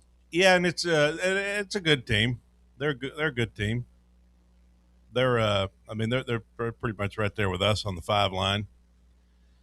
But I expect to win the game at home. No updates on Nate Ament. No, just Barnes continuing to double down and Barnes continuing just to tell everybody that will listen that like Nate Ament loves Tennessee, really loves being a VFL, like loves the college experience. Bleeds orange. Yep. And just continues to say that, Barnes came out and said that he would have played, against Alabama more if they would have let him. Like not only South Carolina, but just like he didn't want to come out of the Alabama game. And it continues to double down, saying that he will play again this season. To me, that doesn't sound like he's going to play tomorrow. I still think you hold him out, give him extra time to heal up, but we'll see. You don't really need him tomorrow. I mean, if it means he's healthy in the NCAA tournament, you're pretty much – you want to win. Don't get me wrong. In-state rival. You want to win the game tomorrow. It's senior day. But you're pretty much locked in terms of seeding, right? Winning tomorrow is a cosmetic thing, or winning tomorrow is just like a icing on the cake, or just like a reputation thing. It doesn't it's empty calories is what tomorrow is. It's just a glamour shot of adding an extra win. I've had a few of those. It's just adding an extra win to your record. It doesn't change anything about your season. Your season doesn't become a success tomorrow if you beat Vanderbilt. It doesn't become a failure if you lose to them. It doesn't really even put you in a better position to succeed in either the SEC tournament or the NCAA tournament. Not really. It is just a game for the fan base to hold over the Vanderbilt fan base. It's kind of the way I look at it. With that said, you want to beat Vanderbilt. Right, you do. It's for the fan base. We're in the fan base. Yeah, we want to win. We want to win every game we play, but it doesn't really matter. Yeah. Sam, Bubba, do either of you disagree with that? Do you look at the Vanderbilt game as having any deeper meaning, or you kind of agree that it's just a game, you want to win it, you want to beat your rival, but it doesn't really matter in the grand scheme of things? I mean, both teams sitting on the 5 line. I think it's got some implications. Like, I think Vandy, from what I saw in bracketology, is like the number 1 5 seed right now, and you're the last 5 seed. So I think there's, you suffer a home loss. I think there's maybe potential to slip to the 6 line, and if you get a win, you solidify yourself as one of the more solid 5s. So, do you think that's a big deal though? Like the difference between a 5 seed and a 6 seed? I mean, potentially, yeah. I mean, okay. I think there's some dangerous 12s out there this year, and I don't know. I mean, I just think you go out there and try and improve your seeding as best you can. Yeah, I mean, like if it's like, hey, would you rather be the best 5 seed or the worst 5 seed? You'd probably rather be the best 5 seed. If it's the best 5 seed or, the best 6 seed, to me, I don't know if that really matters. I don't know where the 11s versus 12s are going to rank or whatever, but to me, does any of that change, or does any of that, Sam, supersede Nate Ament's health? No, and even getting him maybe 5% more healthy for the stretch run. It's not a game that you go put Nate in just to go win it, but It's a game that, I don't think it's a game that has zero implications to it, kind of like you're saying. Yeah, to me, I think I think the game's implications are a lot less than Nate Ament's health implications, I guess was the point I was really trying to make there. So I think we're saying the same thing. Win it, there is some reward to it, but Nate Ament's health, the most important thing. I think that from a team perspective, it's a much bigger step up in competition than South Carolina. So, we continue to play without Nate. I think it's better to see how our guys continue to adapt and, fill roles that they haven't done previously.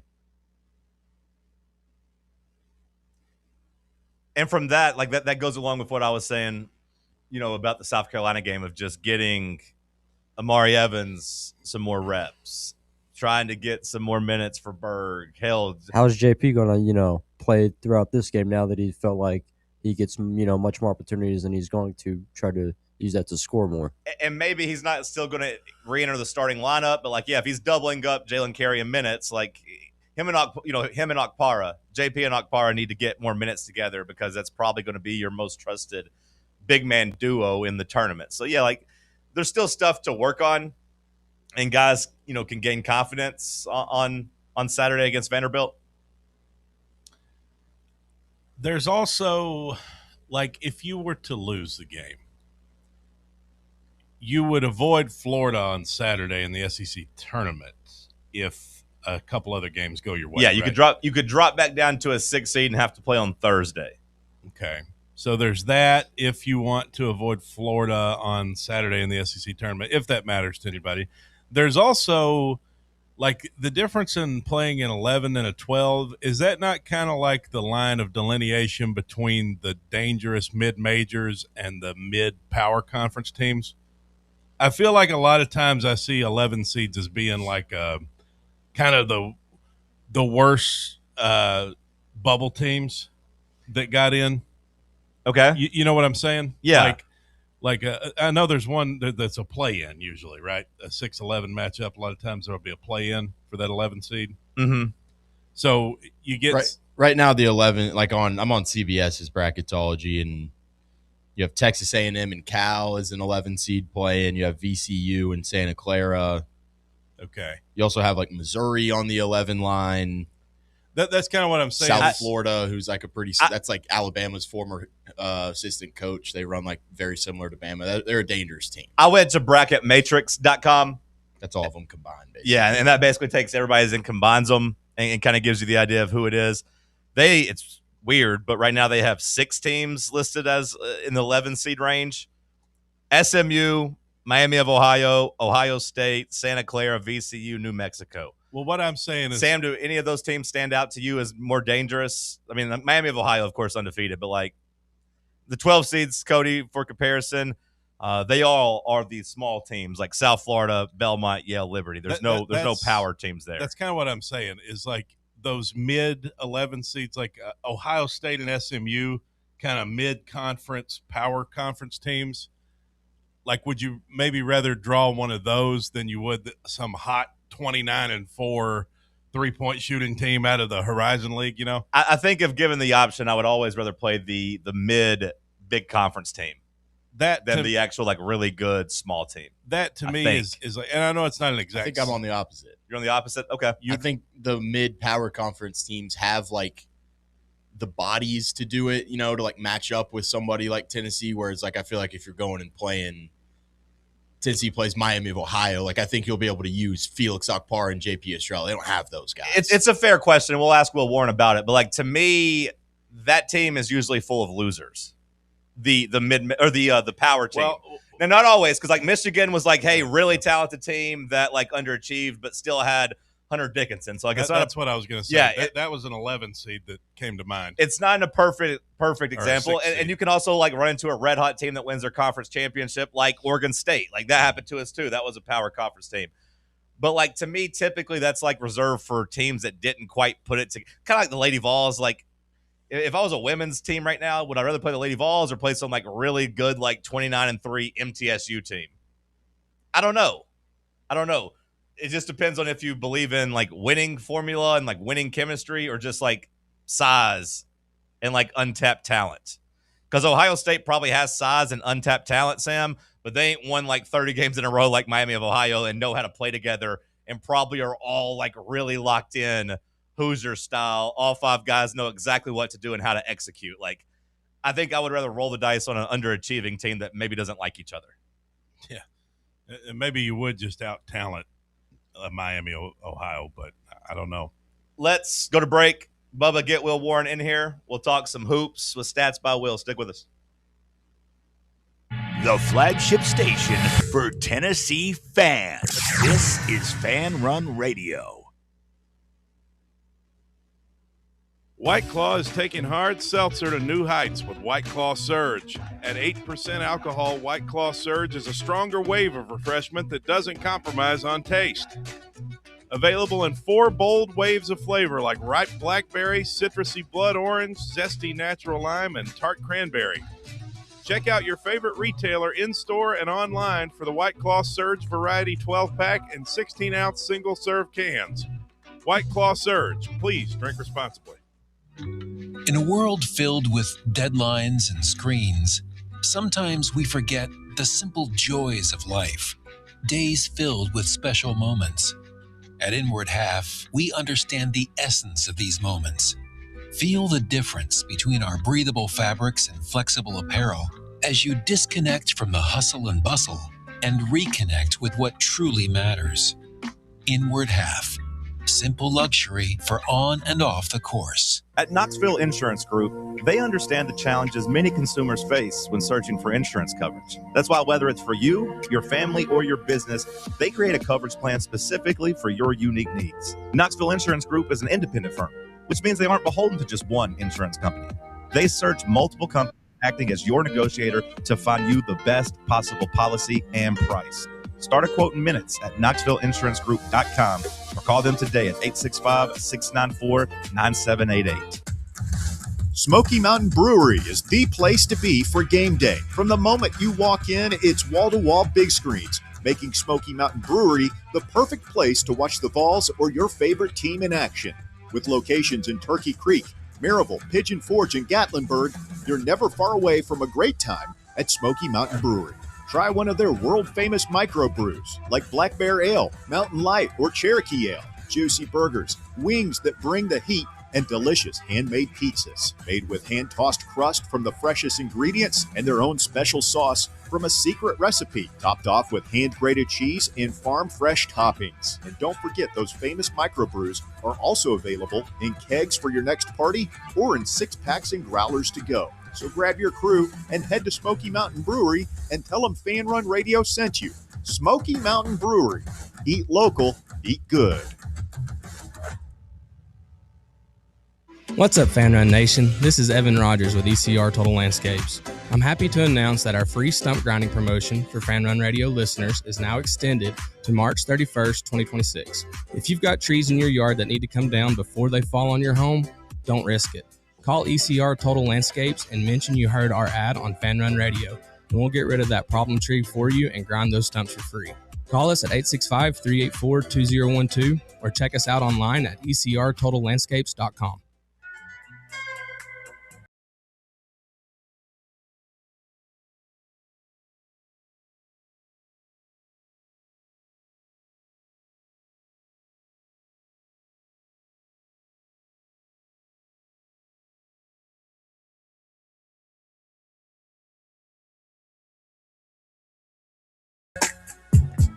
Let's bring on my boy Will Warren, a.k.a. Stats by Will. Let's talk some Tennessee basketball. William, top of the morning to you. Good morning. Happy birthday. Coming up soon. Cody, look at the nice spread my boy Cody got for me, though. This is so pleasant. Look at this. This is great. It took a lot of planning and a lot of work to pick up those $1 packages at Walmart to get that banner and the balloon and the party hats and the kazoos that don't make noise. It's all about the effort. The effort is what matters. They don't make noise, but they do this. Took a lot of planning. I will say, though, I tried to go to Party City, and apparently they're all closed. Do you guys know that? Closed for good or just closed for the season? Closed down. Party City closed down. First McKay's, then the Mayo Center. Now we've lost Party City. I mean, it's something every day. Will, let's do a little vibe check. How are we feeling about the basketball team heading into the season finale against Vanderbilt? Fine. I think, a lot of it does depend on Amet's health for me, which it seems like it's trending in a good direction, much better than I would have thought the second I saw that injury. But I genuinely believe, as frustrating as it is, this team is better than their record, both analytically and just vibes-wise. You flip a couple of close results, and the season does feel so much different. And I'm not talking about like the Kentucky game or any of those. I'm talking about, Syracuse, you flip that one, or the Bama game. just those 2 games alone does make this season feel a lot different. You're probably talking about a 3 versus a 4 instead of being on the 5 line. But I do feel that they're in a good spot. I think, especially coming up this weekend, this is a good matchup for Tennessee to me. The way that Vandy has played essentially since Frankie Collins, he officially left the team this week, by the way, after being exposed as selling all of his furniture on Facebook Marketplace. Since he left the team, Vandy has been pretty consistently about 20th best nationally. I think Tennessee's better than that. They got the home court advantage. Jesus, what a voice crack live on air, too. That's embarrassing. On your birthday! Yeah. On your birthday, and I acted like Look this. at him. It's the beauty of live radio. Disgusting. Grow up. Oh, pathetic. But no, I think the team's fine. I think they're in a good spot. I think that, it's going to depend on seeding and whatnot a week from today or a little over a week from today. But they, to me, feel like a Sweet 16 team and not a team that can lose in the round of 64. I think the way they're built to avoid upsets, but get the right draw, get to the Sweet 16. And I think this season can be, acceptable. Do you buy Felix Okpara's offensive resurgence? Kind of. It is really context dependent. I do think it benefits that he's now played 2 or 3 opponents in a row without a real leaping opposing center that can swat those lobs away. South Carolina especially just kind of didn't seem to have any firepower, I would say. They, gave a vibe of a very washed team. So we'll see how he performs against Vandy. But the thing with Vandy is they don't really have a center outside of Jalen Washington, who gets in foul trouble a lot. And when he heads to the bench, their center is 6'7". So I don't love, what I see with Vandy's front court in this matchup specifically. Like, I think Tennessee could be really dominant on the boards again, just the same way they were the first time around. And if you'll recall, Tennessee didn't have JP Estrella in that game, who has also evolved into a really nice post threat in some of these matchups. I want to answer from you. We were just having a discussion before you came on. You're my college basketball expert. Looking at Tennessee, they're kind of teetering on that 5 line, that 6 line. Would you prefer a really good mid-major or a bad Power 4 conference team? What's usually an easier matchup for teams? It's the mid-major to me because of the athleticism, especially these days. I think so. If we're talking Power 5, let's just spitball and say it's like, I don't know, Northwestern. Not that they're going to win the Big Ten tournament, but let's just use them as a comp. Ohio State has also been kind of put it there in that 11-12 range. Yeah, that wouldn't be bad. So, like, either of those teams, like Ohio State especially, they have, like, one of the 5 best scorers in America on their team who is probably going to be drafted. Your average mid-major is just not going to have that. Like, if you draw Liberty or whoever, I mean, Liberty's backcourt is 5'10" and 5'11". It's a completely different ball game. And against certain teams that, like, can't rebound or struggle with turnovers or whatever it might be, like, that could be an issue. But the way Tennessee's built reminds me a lot of, like, older Bob Huggins teams that just, like, you'd get to the tournament and it wasn't like they felt very impressive, but the way they were built to avoid losing to a round of 64 opponent. Well, we've seen Jacoby's shooting numbers kind of taper off a little bit, and I think a lot of that is him kind of being asked to be a 1 and a 2 for this team. How concerning is that maybe just long-term for the tournament when, you've seen Bishop Boswell be able to chip in and be a good 2 for this team at times, but how concerning is that just having to do that for a 5-6 game sample size? A little concerning for sure. I do think he's just being asked to do a lot, certainly more than he has at any other point in his college career. It does go back to a bit of a roster construction thing. I do really wish that Tennessee had a little more offense-friendly options at the 2. I guess you would point to like a Henderson or an Abram, but it kind of seems like they've been shuffled to the recycle bin. I think for Gillespie, the importance is twofold for me. One, I don't want to like be, super negative here. I do think that it could just be a sample size thing. Anybody can get really hot over a 2, 3, 4 game stretch. It wouldn't shock me at all if we get to the SEC tournament and suddenly Gillespie goes 5 for 8 from 3 in a game. And that's just like, one game, anything can happen. Nothing surprising there. But the other aspect of this for me, Bishop Boswell as your two guard, presumably, or Amari Evans, whoever it's going to be, has got to be better and more assertive at hitting those screens and hitting those passes. Boswell, especially, some really, really lazy entry passes this year that need to be eradicated.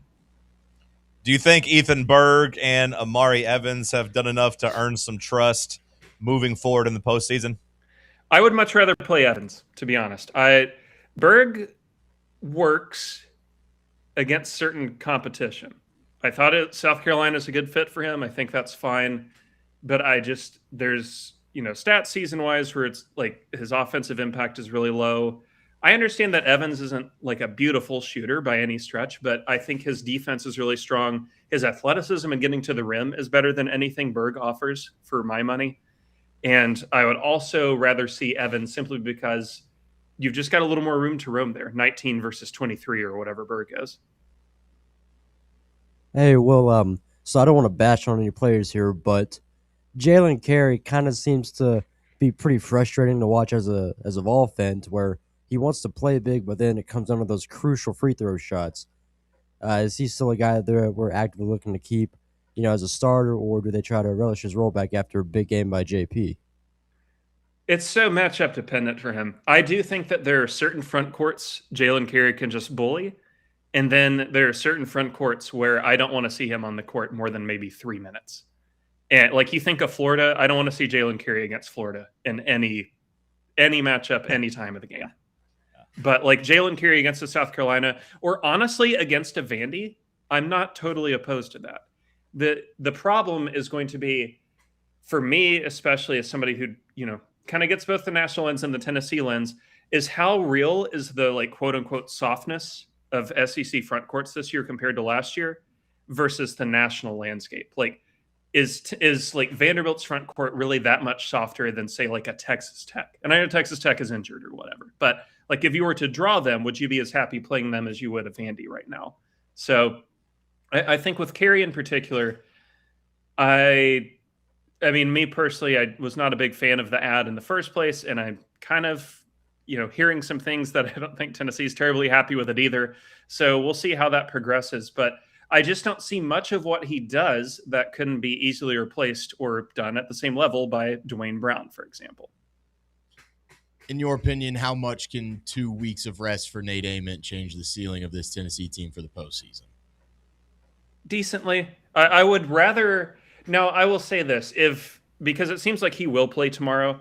If he does, the first sign of like any pain or, struggle, like any sort of soreness, get him out of the game. This game alone is just not that important to Tennessee's bottom line. It's not going to fundamentally change your seeding. It would lock up a double bye in the SEC tournament, which does matter, but that versus the cost of having Amen available for like a Sweet 16 game or something, I would rather have that.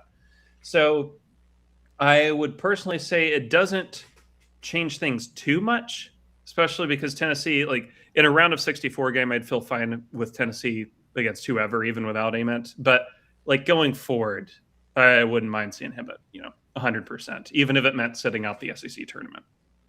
Talking with Will Warren, aka Stats by Will, basketunderreview.com. Switching gears just slightly, what is your prognosis? How do you fix what happens with the Lady Vols after another embarrassing loss? We've been debating that for most of the show today. Well, she's not going to get fired. I think that's pretty clear. I have not heard any... How can you say that's clear at this point? I don't know if you can say it's clear. I've asked around through multiple lanes, and I've not heard anything suggesting that she would be canned here. It would take something like, the only way that it would happen is like some sort of player mutiny or what I think of is like, do you remember when this is brother, like the player mutiny might be happening. Just see what happened last night with Talay. I know, but it would have to be like a labor dispute of like the players refusing to play in an NCAA tournament game. I think we're getting close to that. I think a labor dispute. I think we should refuse to pay them. Yeah, this would be the other side. I mean, if you lose 7 in a row, your checks don't clear anymore. Is how it should be. Look, I'm not opposed, but the Tennessee thing for me, I felt this way when I saw the first few games and was hoping I was wrong. And then it just kind of became clear as the season went on. And unfortunately, it was true they overcorrected hard on athleticism from last year because they had the shooting last year at Test Darby, and essentially the whole roster worked quite well for that system, but the athleticism was really lacking. And you saw that as they played like the 1 seed in the Sweet 16 or whenever they'd play LSU or whatever. Like those games, it did feel like there's a true athleticism gap. And I think they overcorrected way too hard on trying to find more athletic women who can, drive from the perimeter, get to the rim, do their thing. But they don't really fit this system the way that they're built. And the players can't shoot, which kind of a problem when you're a shoot first team. So I don't know. This is an unequivocal failure of a season in Tennessee I wouldn't be opposed to completely coming back next year with 0% returning minutes and starting over. But it is a problem to be there in year 2, where you've had one, I'll say fairly successful season. I thought last year was good. And this year is a gigantic step in the wrong direction. So I don't know where it goes from here. I don't think firing her now is the fix. I don't think that anything NIL really is the fix. I think they need to figure out their philosophy, figure out players that fit this system, or change the system.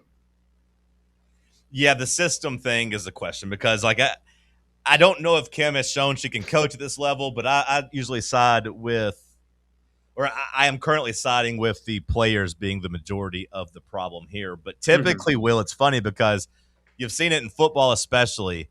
Whenever teams are struggling, the answer has been just throw more NIL money at the problem. Go out and get better players. I think this is so fascinating because you could make the case very easily that there should be less money thrown to this program right now. So it's not like you can just throw money at the problem. Hell, they might lose money when it comes to what Danny allocates to them. Or maybe that should be the case. Yeah, well, it depends on ticket sales and all that and local interest and such. And there will always be a fairly high baseline of local interest for Lady Vol basketball compared to pretty much most national programs, sounds like a UConn or a South Carolina or something. But in my head, when I'm thinking of what would make this right, next year at minimum, they have to be a 3 seed. And I know that sounds like a tall task, but you can do that with the right personnel, the right, fit and all that. I think if you run this back next year and they're like a 7 seed or something, that's not worth running out of year 4. So this update just came across the Fox Sports Knoxville Twitter account. So Caldwell explained why guard Talasia Cooper did not join the team in the locker room postgame Thursday, Cody, all right? Mm-hmm. Caldwell explained that she wanted to give Cooper space after not playing past the 8:46 mark of the second quarter. Cooper did not join the team in the locker room postgame and left with the staffer immediately following the conclusion of the contest. The coach's decision, yada, yada, yada. Okay, so nothing major there. Just saying, hey, we're giving her space to cool off. Yeah, just major locker room issues. Yeah. Yeah, it does seem like there's major locker room issues. It makes me think of AAU basketball when you send a player outside to crash out for about 10 minutes and then they're allowed back in the gym. Yeah. Go out there, slam the door, go punch something in the bathroom, then come back out there. It's just a rare situation where it seems like the coach isn't very good. The players don't like the coach. They don't respect the coach. I don't know if the players are any good. It's just everything that could go wrong is going wrong right now for them. They seem like they don't want to play. She doesn't really seem like she wants to coach them. It's gross. That to me, Will, is why I kind of pushed back when you said she's not getting fired, clearly, because I do think I do think this week has been very bad. I know Danny came out and gave her the vote of confidence, but then since then, the New York Post picked up an article about her pushing a player to the breaking point where the girl quits after senior day. You get this now with another player not making the trip to Nashville, a player leaving basically by herself during the game, your best player, and an embarrassing loss to Alabama. If there's another embarrassing loss in the first round of the NCAA tournament, I just think the hand might be forced. Yeah, I could see that. If they went out, because I've seen this on Twitter, and it's wrong. They're making the NCAA tournament. They, for better, for worse, accumulated enough wins before this self-immolation down the stretch to get in. But let's say they're 9 seeds, and let's say they run back to last year Bruce Pearl formula where they lose by 30 to an 8 seed. That would open the door, I think, for at least a conversation. But Danny has not really shown to me a willingness to like bail early, I guess. So I guess I'm waiting for that to happen. Like and for the it added to, politics of it being his hire. I mean, like, Yes. he needs her to succeed. Mhm. He needs her to succeed. I'm going to ask you to rank the programs and your level of confidence moving forward in the next 4 years, because we were debating the men's basketball program, the women's basketball program, the football team, and the baseball team. Who do you have the least amount of confidence in over the next 4 years? Jeez. Is it bad to say football? It's bad for the economy. Yeah, I was going to say yes. Yes, it is bad. It might be the right answer, but yes, it's very bad to say you have the least amount of confidence in the football program. Let me add some context here. I don't think any of these are going to be bad. I'm just ranking, like, I'm thinking in my head of like which is most likely to be a top 5 whatever for like some consistent amount of time. And I think football's definitely lowest on that list. Would go ladies just because the money will always be there, and they will, like, if Kim doesn't work out in the next 4 years, they're just going to fire her and hire somebody else. Men's basketball, then baseball. So I think baseball is probably still number 1. The money's more than there for them to be a yearly top 10, top 15 team, no matter like who's managing, who's on the roster. On the way out, Will Warren, basketunderreview.com. You've been pretty consistent all season that your goal for this team was just to make it to the Sweet 16. How are you feeling about that as we get closer and closer and closer to tournament time? Good. Now, the fall to a 5 seed has complicated things a little bit. Like, there's some matchups I wouldn't love. If they were to draw Gonzaga, I wouldn't be really thrilled about that because I'm not really sure who on Tennessee could guard Graham Ike straight up. That seems problematic to me. But if Tennessee were to get like a Nebraska, for example, I'd be thrilled about that. You know, controversial opinion here, apparently. I'd love for Tennessee to draw Kansas because that team seems soft to me, especially when Darren Peterson is on the court for some reason. So a little Duke action from a couple years ago. Just go out there and take a talented team and pull them down in the mud and try to beat them up. Yeah, exactly. I don't think Kansas can play that game. And when they've tried to play it with an Iowa State, they've gotten crushed. So I still feel above 50% this team's making the Sweet 16. And ideally, I mean, we're going to see how it all falls. But like, if you can get in literally any 1 seeds bracket that's not Michigan, Duke, or Arizona, you got to roll the dice there. Even if it's Florida? I don't think it can be Florida, actually, because they would have well, no, they only played each other once, so it could be. Yeah, and they only do that for like the first 2 rounds, right? Like, I mean, like, you can still get there. I mean, because Tennessee and Kentucky played 2 times, and that was the Sweet 16 matchup. So yeah, ideally it's UConn. If you can get UConn, not too stressed about that compared to the other 3. Will UConn and Florida be in the same bracket? Is that how that works? Because Florida will be the highest 2, and UConn would be the lowest 1. That's supposed to be how it works, but then sometimes they just go with like geography. So like if where are the tournament sites for the East and the South this year, William? Do you know off the top of your head? Sorry. East, I'm feeling is like New York, maybe. I'll take a quick look. Right, so Connecticut would be up there. I just didn't know where here. So East is DC, Midwest is Chicago, South is Houston, West is San Jose. So obviously Arizona is getting West. Right. Midwest, Michigan. East, probably Duke. So the only thing they can't really do, it would be UConn and Florida. They probably, because it would be very heavily slanted towards the 2, probably can't put Houston in UConn's reason. So I do think UConn and Florida are probably paired together no matter what. Okay. All right. Will Warren, what you got for us on this weekend preview? We got a bunch of stuff. We got the conference championships. I've got the Vandy UT preview in there. I'm writing that one up. Several other interesting ones. A real good hate fest on Sunday, Michigan State, Michigan. For you can either hate one or both or neither. I don't know. You live your life. But conference championship week is coming up. 31 in all being decided, including the SEC tournament exhibition, which will be meaningless to seeding, but will be played. So I advise everybody to sign up. We got a ton of stuff coming out on that and on everything surrounding college hoops. Basket under review. It's March. It's college basketball time. Give those guys a shot over there to make you smarter. Hell, at least they'll have some good bracket stuff. You can be the smartest guy in your bracket pool. Go ahead and head to Basket Under Review and sign up. Get the newsletter sent directly to your mailbox and help support Will Warren. He does a good job covering college basketball for us. Will, have a good weekend, brother. Thanks, buddy. You too. Talk to you later. TTYL. All right, so Sam vindicated there. He said give him the mid-major team. Would you rather be in a region with one of the top 3 1 seeds or the region that has both UConn and Florida? Yeah, that's a good question. I don't want any parts of Duke or Michigan, but it also matters, Cody, to me of whether or not you're telling me we're a 5 seed, 4 seed, or a 6 seed. If we're a 6 seed, whatever. I don't care to be in that 1 seed region because if we have to play them in the Elite 8, whatever. You know what I mean? Like, imagine upsetting. Well, yeah, I mean, you take that. Now, if you're a 4, if you're a 4 or 5, you don't want to necessarily have to play a 1 seed it'd be so badass to upset UConn in the Sweet 16, and then your reward is Florida. Yeah. Who probably should be the 1 seed. Yeah, that would be tough.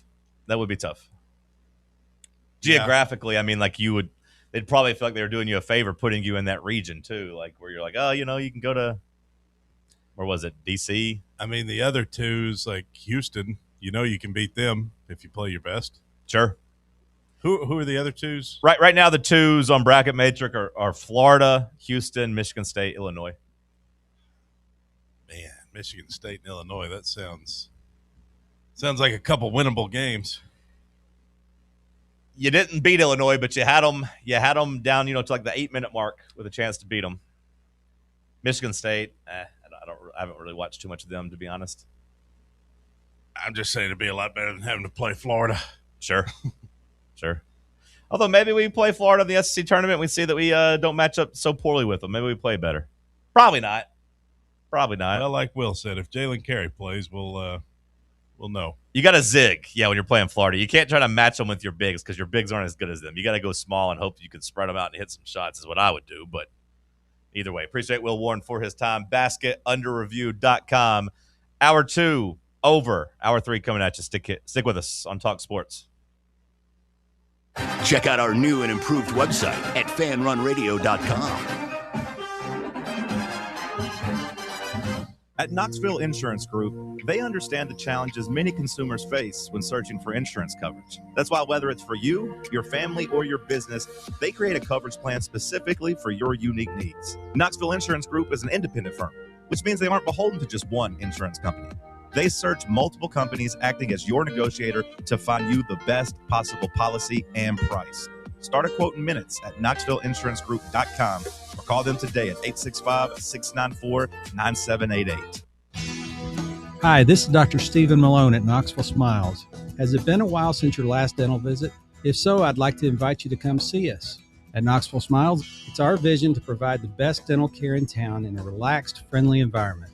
So if it's been a while and you've been putting it off, don't wait any longer. Come see us at Knoxville Smiles. You can schedule an appointment online at knoxvillesmiles.com or by phone at 865-539-1776. We really need to get some branded stuff.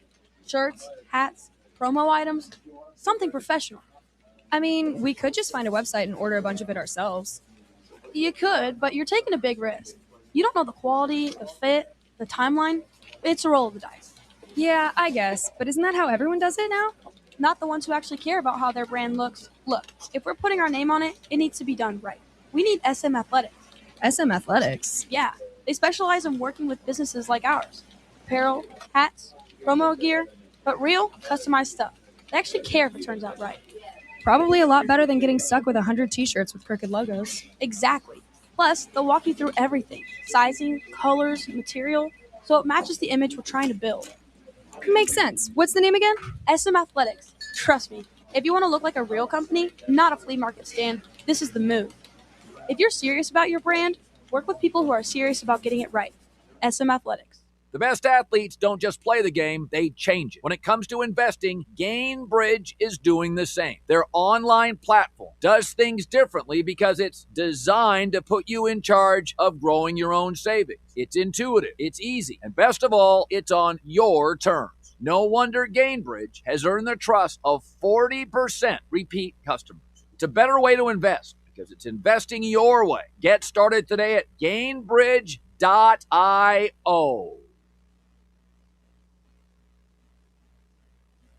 You're listening to FM 105.7 and AM 1340, WKGN Knoxville, and W289CU Knoxville, Fan Run Radio.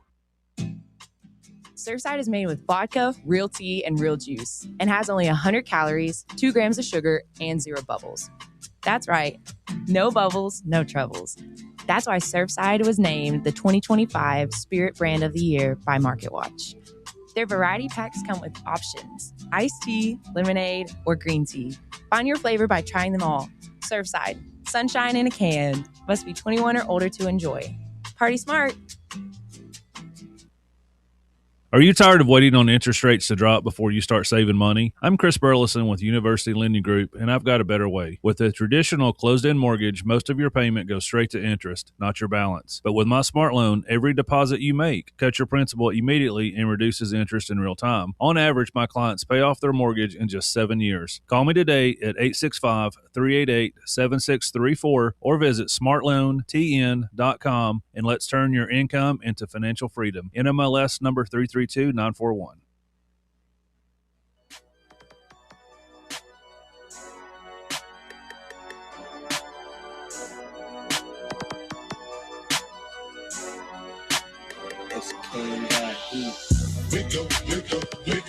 Talk Sports.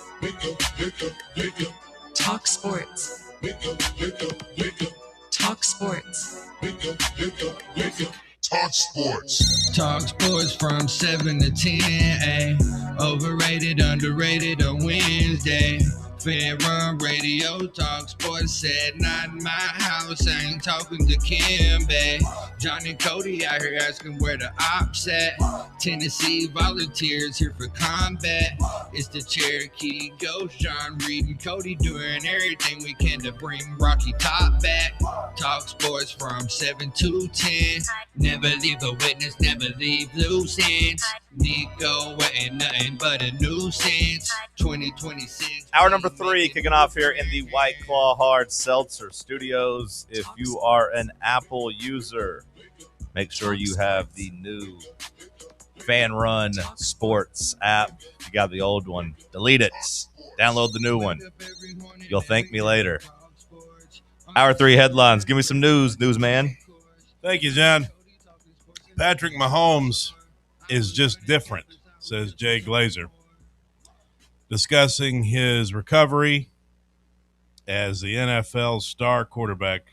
The face of the NFL is progressing ahead of schedule, way ahead of schedule, they say. His pain threshold is different. His work ethic is different, says Glazer. Looking at being back for the start of the season, potentially. I would probably hedge on him being back sooner than that, by far, because he just attacks things. The initial reports were kind of on the fringe, but I just want to tell you, Patrick's different, says Glazer. Said he got the surgery before it swelled too much, so I guess that helped. That's something interesting to watch, because they said the same thing about Jason Tatum. Jason Tatum. Yeah, he's supposed to come back tonight, right? He's supposed to be back tonight, but they said he had his Achilles repaired basically, the very, within hours of tearing it versus where these other guys were wait time, let it get swelled, let it, go down. He basically went in immediately and got it fixed, like they're saying Patrick Mahomes did. And they're saying that contributed to Tatum being back in 10 months, which is crazy. I saw that where several doctors said that a matter of hours makes a huge difference on an Achilles tear. Which is that could, forever change sports medicine if Jason Tatum comes back and, he's going to be slow. He's going to be hobbled. He's not going to be 100%, I wouldn't think. Just there's going to be some rust to knock off. But as long as his foot doesn't give out, that will change things drastically. Same for Patrick Mahomes if he is able to get back sooner. Well, and I'd seen it on the Achilles for Tatum that they said a lot of the expert doctors are in New York City, or the surgeons that are really good with that surgery that you want to go to are basically in New York City, and that's where he was. Oh, that's good. And so he was able to get immediately right in there and not have to wait several hours. And apparently that makes the biggest difference. So pretty wild. Doc Rivers Should we bet on Jason Tatum's under tonight? They're going to, I would imagine. I don't even know if they'll put it up. Let me check to see if there's anything up. They'll be very cautious with it if it is, because you would imagine he's going to be like on an 18-minute restriction or something like that. Like they're going to let him knock the rust off the bench. He's not going to come in and play a lot. Let me pull up old FanDuel. Jason Tatum. What would you set the over-under at, Sam, to feel comfortable betting the under? No idea, honestly. What is he like? Is he probably around like a 20 a game guy? When he's healthy, he's like a 25, 26 a game guy. Let's I don't know, cut that in half maybe, like 13 and a half. 12 and a half is the number. Okay. The over has the juice at minus 132. The under, you can get even money. I don't think that's a bad strategy, because I do think he's going to play bench minutes. They're going to be very cautious with him. The under, and they're playing Dallas, who's kind of tanking, so it could very easily be a blowout where they don't even risk any minutes for him. Under 12 and a half does seem interesting. Doc Rivers will retire at the end of the season, says Stephen A. Smith. It hasn't gone well for him in Milwaukee. I would imagine this is him retiring so that he can't get fired. Like, hey, don't worry about it. I don't need the buyout. This hasn't gone well. There's no reason for you to fire me and embarrass me or whatever. I'll just quit. Seems to be like where we're headed. Greg Polinsky yesterday on The Drive, this Tennessee assistant coach, of course, says that Nate Ament soaks in the VFL more than anyone, and also said we'll be keeping that locker available for next year for Nate. Interesting. I imagine that's just him saying, like, yeah, on the 1% chance he doesn't go to the NBA, he can come back. But I think it should be higher than 1%. I laid out the case. Like, this year's draft class is so stacked. The money difference of just going from like 8th, 9th, 10th pick in this draft to first, second, or third next year is huge. Would you give it 10%? If I was Nate Ament, I would strongly consider it. If I was in his camp, I would strongly consider it. If I was an NBA team, I would be really excited about Nate Ament staying in college, getting stronger, and like working on his game, and then coming to the NBA a more ready product. Yeah, for sure. 10% sounds about right. Just so many guys are unwilling to do that. It's you don't really see guys turn down the chance of being a top 10 pick. But that was before NIL. Like, the NIL numbers now are big enough. Like, you saw it in football. You saw plenty of quarterbacks, at least. Like Ty Simpson, he ended up going to the pros, but it did seem like he gave it much more of a 10% chance that he was going to come back to school, right? Well, yeah, and the Oregon quarterback. The Oregon quarterback said no thanks. That was the number 2 pick. Now those quarterbacks are making $5, $6, $7, $8 million like in college, but I'd say Nate Ament, everyone says he makes 4 now, so I mean, I'd give Nate 6 to come back. I don't know if he'd get a raise or if they just like, hey, we'll run back with $4 million. We'll help you get some more off the field, sponsorship, yada, yada, yada. But I think it would make a lot of sense for Nate Ament. I don't think he's going to do it, but I think it makes financial sense. I think it makes sense for his game. I think it makes sense for his pedigree of being a top 2, 3 draft pick. I would strongly consider it if I was him, especially if I like college. Like, if I'm the man on campus and like everyone goes out of the way to say how much he loves being on campus and how much he enjoys it. I bet he does. Well, speaking of star freshmen, the UNC star Caleb Wilson is still not cleared as the rematch with Duke looms for Saturday. They playing Saturday? Is that right? Yeah. I guess there's only one game left, so that would check out. So Caleb Wilson's still not cleared. What's his injury? Broken hand, okay. I think. I just know he's not playing. I didn't see what he actually was injured with, but okay, that makes sense. He's in the similar position as Ament in terms of like he's got draft future to worry about. North Carolina they want to beat Duke more than we want to beat Vanderbilt, but like also they're like, hey, let's just try to get healthy for the tournament. Give him an extra week and a half to get healthy. Might as well. Arkansas is set to honor Nolan Richardson with a statue outside of Bud Walton Arena. Kind of crazy he doesn't already have one. Yeah, the way his career ended there was kind of shaky. What happened? Just he started losing, or was he called him racist. Okay. He thought there was major allegations of racism. He thought Frank Broyles was an old racist. Is the gist of it, basically. Okay, fair enough. I think, but all that got cleared though years later. They welcomed him back to campus. Well, that happened with us and Bernard King too. It did. Not where he was necessarily calling Tennessee like the school racist, but like there was talks of like police, like he had dealt with some police. I'm stuff, sure. And there was some back when he played, and there was some hurt feelings and stuff. I mean, like because it was a huge deal in the 2010 maybe 2008 2010 somewhere around there where we brought him back and honored him in the Kentucky game. Like that was a big deal. Well, back when he played, I mean that was a different time. That was, I'm sure he dealt with all kinds of stuff back then. But, so they're building a statue for Nolan, who, of course, won the 1994 national championship there with the Hogs. Yeah, there's ESPN wrote a big story about it in 2013 where Bernard King talks about how he dealt with racism off the court, including clashes with the police. It's like, there was some that relationship was strained for a long time. In 2007 ceremony, he became the first person to have his jersey retired by the school. That had been the first time he had been back on campus in 30 years. Wow. The next year, 2008, they did it for Ernie Grunfeld. He came back for that. That's cool. It would have been cool to see those guys play. Yeah. I mean, 30 years of hurt feelings ain't cool, but no. It's kind of similar to Nolan Richardson, though. I mean, it's been about, 30 years? It was 93, 94 whenever he won a title and went back, or then got back to the national championship game the next year. Well, a headline here for our mid-state listeners. I say mid-state because I doubt this will affect us, but strong tornado threats brewing across the Midwest. Millions could see monster hail as we move into storm season.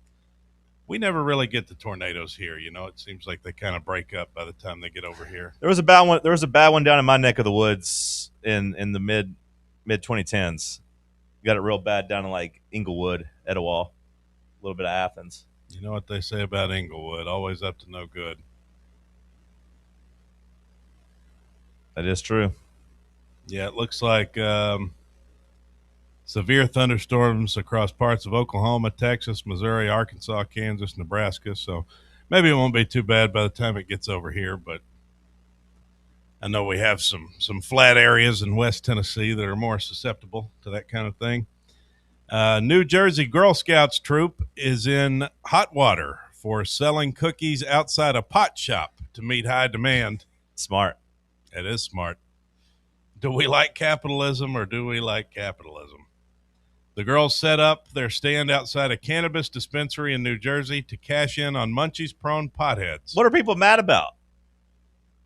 I don't know. Are they worried that they're around like shady people? Or we don't still have that stigma on people buying legal marijuana, right? Like people don't snarl their nose and look down at them the same level they did, years ago, do they? Well, it looks like the dispensary helped them out, like they were kind of partnered with them. Yeah, there ain't nothing wrong with that. They teamed up with the Daylight Dispensary in Mount Laurel, New Jersey to sell the treats near the shop's exit. Sounds like the dispensary is trying to do something solid, do a little community outreach. Yeah, the dispensary owner said, you use cannabis, you get the munchies. There's a connection between snacks and cannabis, and the fact that we don't have to pretend that doesn't exist anymore is awesome. It's kind of how I feel. The cookies were in such high demand that some customers skipped the weed and went straight to the booth first. How about that?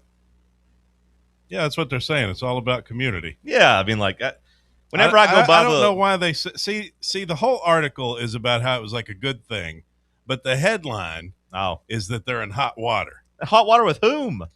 That's the church. That's the church mad about it. That's what I'm saying. The article really doesn't. It honestly doesn't say anything about them being in hot water, but that's what the headline is. I got you to click.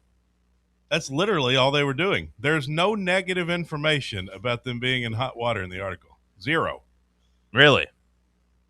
Yeah, the whole article. I'm skimming the whole thing here. There's nothing at all negative about it. But yet the headline says in hot water. Huh. Well, how about that? Okay. Yep. Did you see Bruce Pearl speaking to the at the House hearing? I'm so sick of hearing about Bruce Pearl. What did he speak about this He time? wants a bill to rename the West Bank Judea and Samaria. Okay. In textbooks. A New York bill would ban AI from answering questions related to medicine, law, dentistry, nursing, psychology, social work, engineering, and more. I think that's probably pretty good. You think it's good? People are mad about it. Or at least hone. Well, okay, I was going to say unless they hone in on it. Like, my old lady is on the medical side of things, and she says that she's got access to like an AI generator or an AI like answer thing that's much better than the public. Like, they actually have to pay for it, and it's pretty honed in. So like you can get a lot of good information, medical stuff quickly if you need it. So like if they actually are doing the good AI and like have the right answers, yeah, it probably actually would be better than like just going to WebMD and trying to figure it out yourself. You know what I mean? People are mad about it because they're saying that these big businesses are lobbying to keep us from being able to get access to information that normally you'd have to pay them for. You know what? As we talked it out, I think I'm being anti AI helping out with health. If it could save somebody a trip to the doctor or tell somebody they need to go to the doctor, I think that's a good thing. As long as it's accurate. You don't want them giving out bad information. So like my original take was based on not having a lot of confidence in AI, but as it continues to improve, it could save some things, save some people some trouble. Your boy Josh Pate still ranks Neyland Stadium as college football's toughest place to play. We have a good home atmosphere. We got our ass kicked a lot at home this season. Well, according to Josh Pate, we're still number one. I saw where the Bussing with the Boys guys ranked us number 3, and that's their opinion of it. Last year hurt so much because we weren't a bad team. We weren't like a great team or anything, but like, we could overlook some of the losses and like during the different coaches' eras or even 2021 to Ole Miss because we weren't that good of a football team. But last year we had the chance of being a good football team. We just didn't win those games. Also, in American news, the DHS Secretary Kristi Noem was fired yesterday. Who? Kristi Noem. What was her title? The head of the Homeland Security. Okay. Trump fired her yesterday. I don't know if I can picture her or not. There's a lot of interesting information about her with affairs. Oh. And so I don't know. They say she was banging some guy on a plane or something. I don't know the details of it, but allegedly she had some misconduct. Also, last thing, Steve Wiltfong, the recruiting guy, says with Josh Heupel leading recruiting efforts, Tennessee is picking up steam with several high 2027 targets and pursuing a top 5 class. Quote, Tennessee stands out to me because of the culture, the competition in the SEC, and the atmosphere at Neyland Stadium. There was a lot of talk. From that about Tennessee, like some big names. Of course, David Gabriel Georges, the kid down at Baylor. That's the big name. I mean, where's he ranked nationally? Sam, do you know off the top of your head? Bubba, you know off the top of your head? I feel like he should be the top running back, but I don't know. I know they're saying on 247 he is the number 2 running back. But I didn't know if like number 2 running back would be like top 15 player overall or what it was. On 3 has him as the number 13 player in the country, number 2 running back. Yes, okay. He's leading the way. People feel good about Tennessee's chances there against Ohio State. There's also a pretty big wide receiver, Keyshawn Bowman, who I guess we're fighting Vanderbilt and Miami for. He's the nation's number 8 receiver. So there's some big names in that update, which makes me feel good. I mean, hopefully we can stack together another big-time class. It doesn't seem like the lackluster season has hurt Tennessee's roster building, though, which is good. It's not like this class fell apart this year and the next class coming up you're in good position to kind of position yourself to be good again. Anything else you need to hit, Cody? That's it. All right. We'll go to break. We'll come back. We'll talk there's some NFL news and notes we probably need to hit. We'll look ahead to the weekend. We'll see what game Bubba's got cooked up for us. Just kidding, Bubba. Just kidding. We'll see if can you get a hot take like Maddie does. Maddie has a hot take for us, but he's on spring break, so now we need Bubba's take to end the show. Stick with us. For the fans, by the fans, this is Fan Run Radio, Knoxville. Hey, Vols fans, Cody Brown here. I grew up right here in Tennessee and know what it means when someone says, I've got your back. That's why you can trust Farm Bureau Insurance of Tennessee. Whether it's your home, your vehicle, your family's future, or the business you built from the ground up, we will show up for all of your insurance needs. We are Tennesseans who understand what matters, which is doing right by you. Insurance is not all about just paperwork and policies, but it's about the people we insure every day. So if you want insurance that hits home, give me a call at 865-992-3871. Go Vols. Located in Knoxville's historic Old City, Barley's offers great food, live music, the best draft beer selection in town, and now your new favorite place to watch sports. Their indoor projector is perfect for any weather, and they've revamped their upstairs area with more TVs to take in all of the action. Their menu features hand-battered chicken tenders, juicy burgers, fresh salads, and the tastiest pizza in Knoxville. You can enjoy their happy hour drink specials daily from open until 6 p.m. Barley's Tap Room and Pizzeria. Ball fans, reimagine your home at Broadway Carpets and Flooring for any remodeling or building needs. With a variety of carpets, rugs, hardwood, vinyl, and stone, Broadway has all the flooring and installation options you're looking for, including pet-resistant products like Pet Perfect Carpet from Shaw Floors. Visit their showroom in downtown Knoxville or the location in West Knoxville located on Kingston Pike near Pellissippi Parkway today.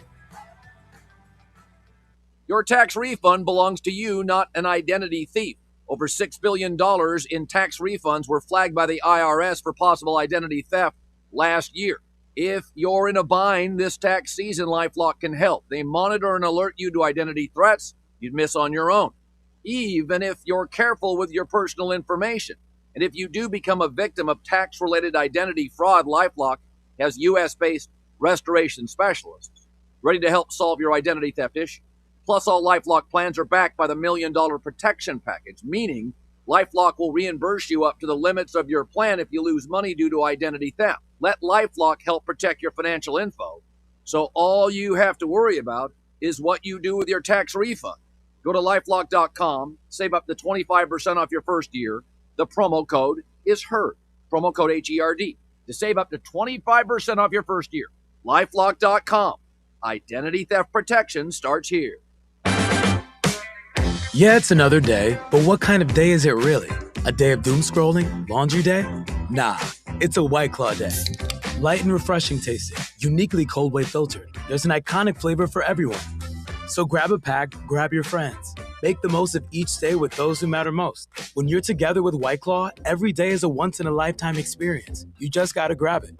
White Claw. Grab life by the claw. Please drink responsibly. Hard seltzer with flavors. White Claw Seltzer Works, Chicago, Illinois.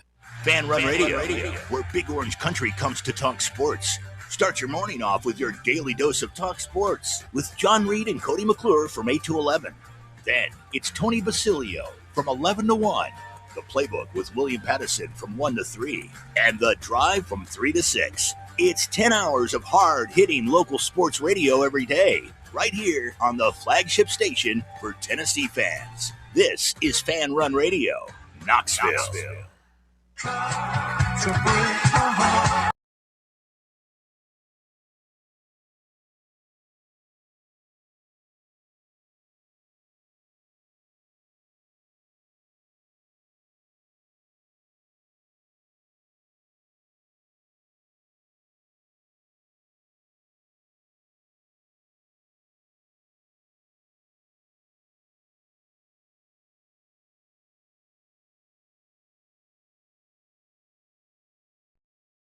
Talked about it yet, but that was a pretty big NFL trade yesterday, at least in name value and the teams that were making the swap.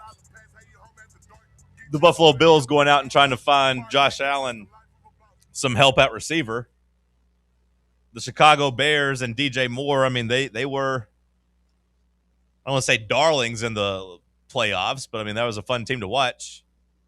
DJ Moore gone out of Chicago, a place where I would say he wasn't as good as they needed. Oh my God, there's more. What the hell we got now? One last birthday surprise. We have a cake. I'm not going to be 38. It's not the right number. You got to blow out your candles. That's not the right number. The 8 won't light.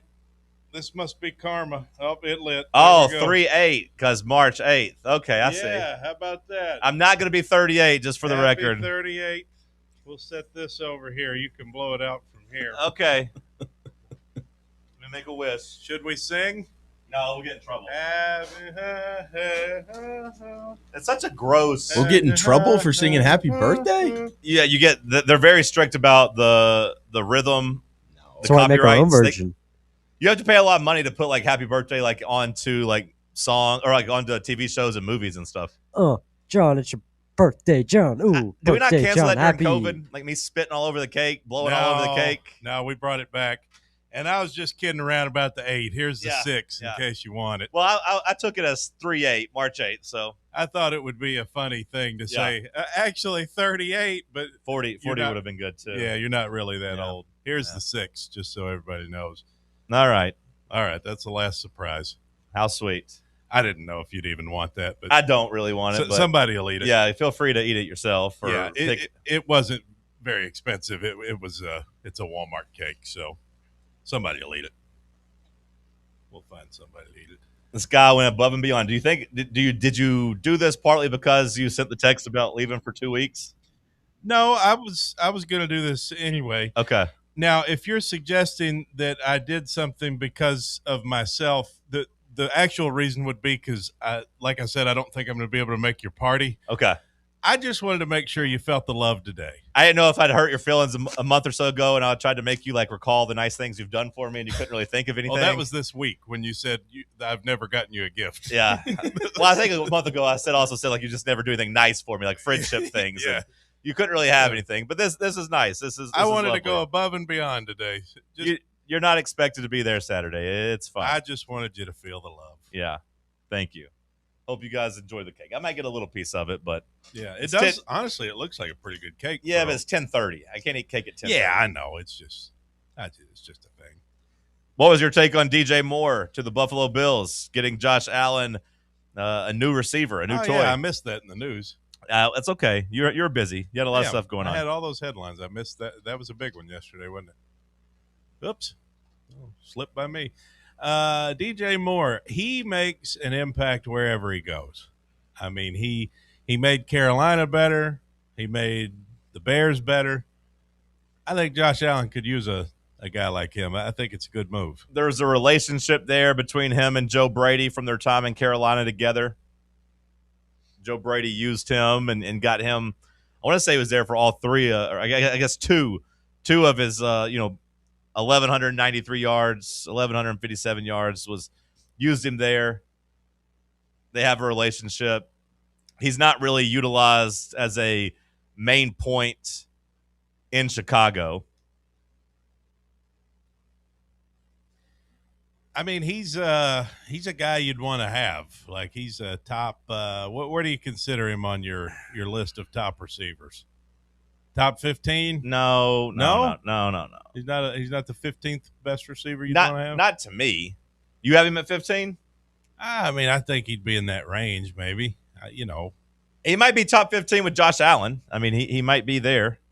Yeah, well, that'll be part of it. I mean, he's just such a better option than anything Josh Allen's had. I mean, since Stephon Diggs. Buffalo's given up a 2026 second-round pick.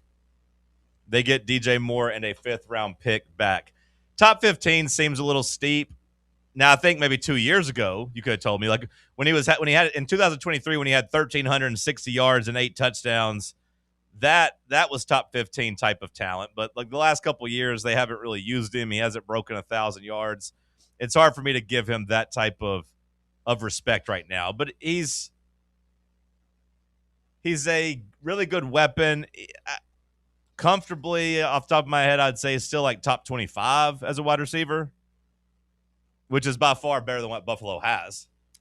Yeah, that's the biggest thing for me is just them having a number one option. Like whether he's top 15, top 20. I mean, I don't know where he ranks really, but he's better than anything Buffalo's had since Stephon Diggs. All right, Sam, Cody, let's tag team this. Wide receivers, are they better than DJ Moore? Jackson Smith and Jigba. Yeah. Puka. Yeah. George Pickens. Yeah. Jamar Chase. Yeah. Amon-Ra. Yeah. Zay Flowers. I say no. I'm just going down who had the most yards in the NFL last year. Chris Olave. No. Sam? Oh, I'll take Olave. I think I take Olave too. Nico Collins.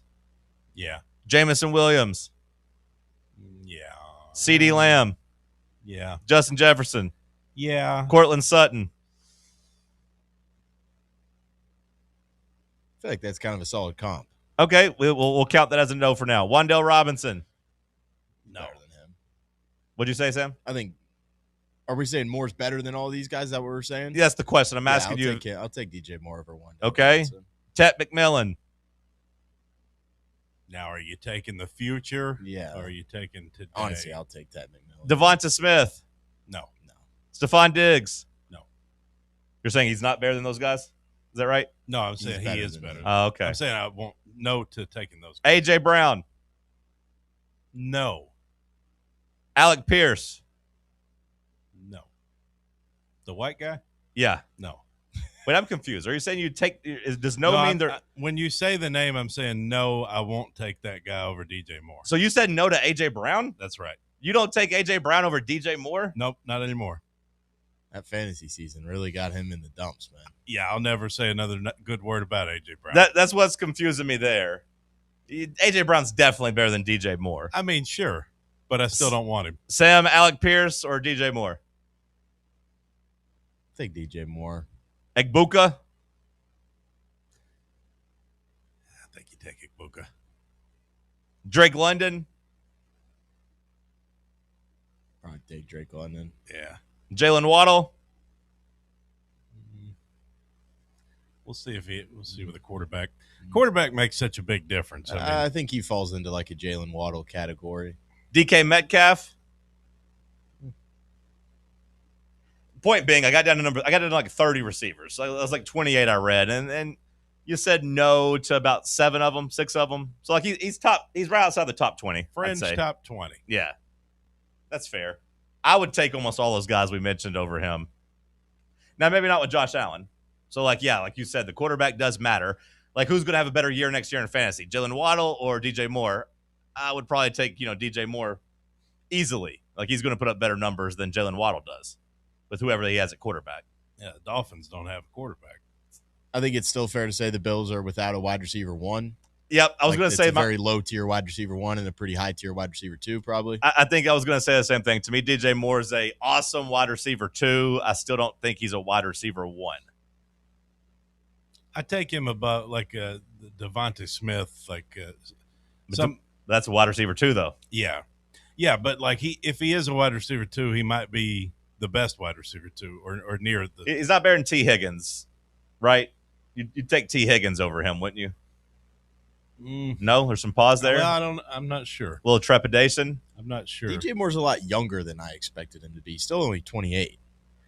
Yeah, but he's been in the league for 8 years. So, like, he's heading into year 9, year 29. So, I mean, like, on one hand, yeah, the age is a little bit younger than you probably thought, Sam. But, like, heading into 9 years, I mean, that's about the point where wide receivers are in danger of, like, falling apart. It's hard when you ask me T. Higgins because I'm biased. That's true. You did cover him. Yeah, T's my favorite NFL player because he's the only one that ever talked to me.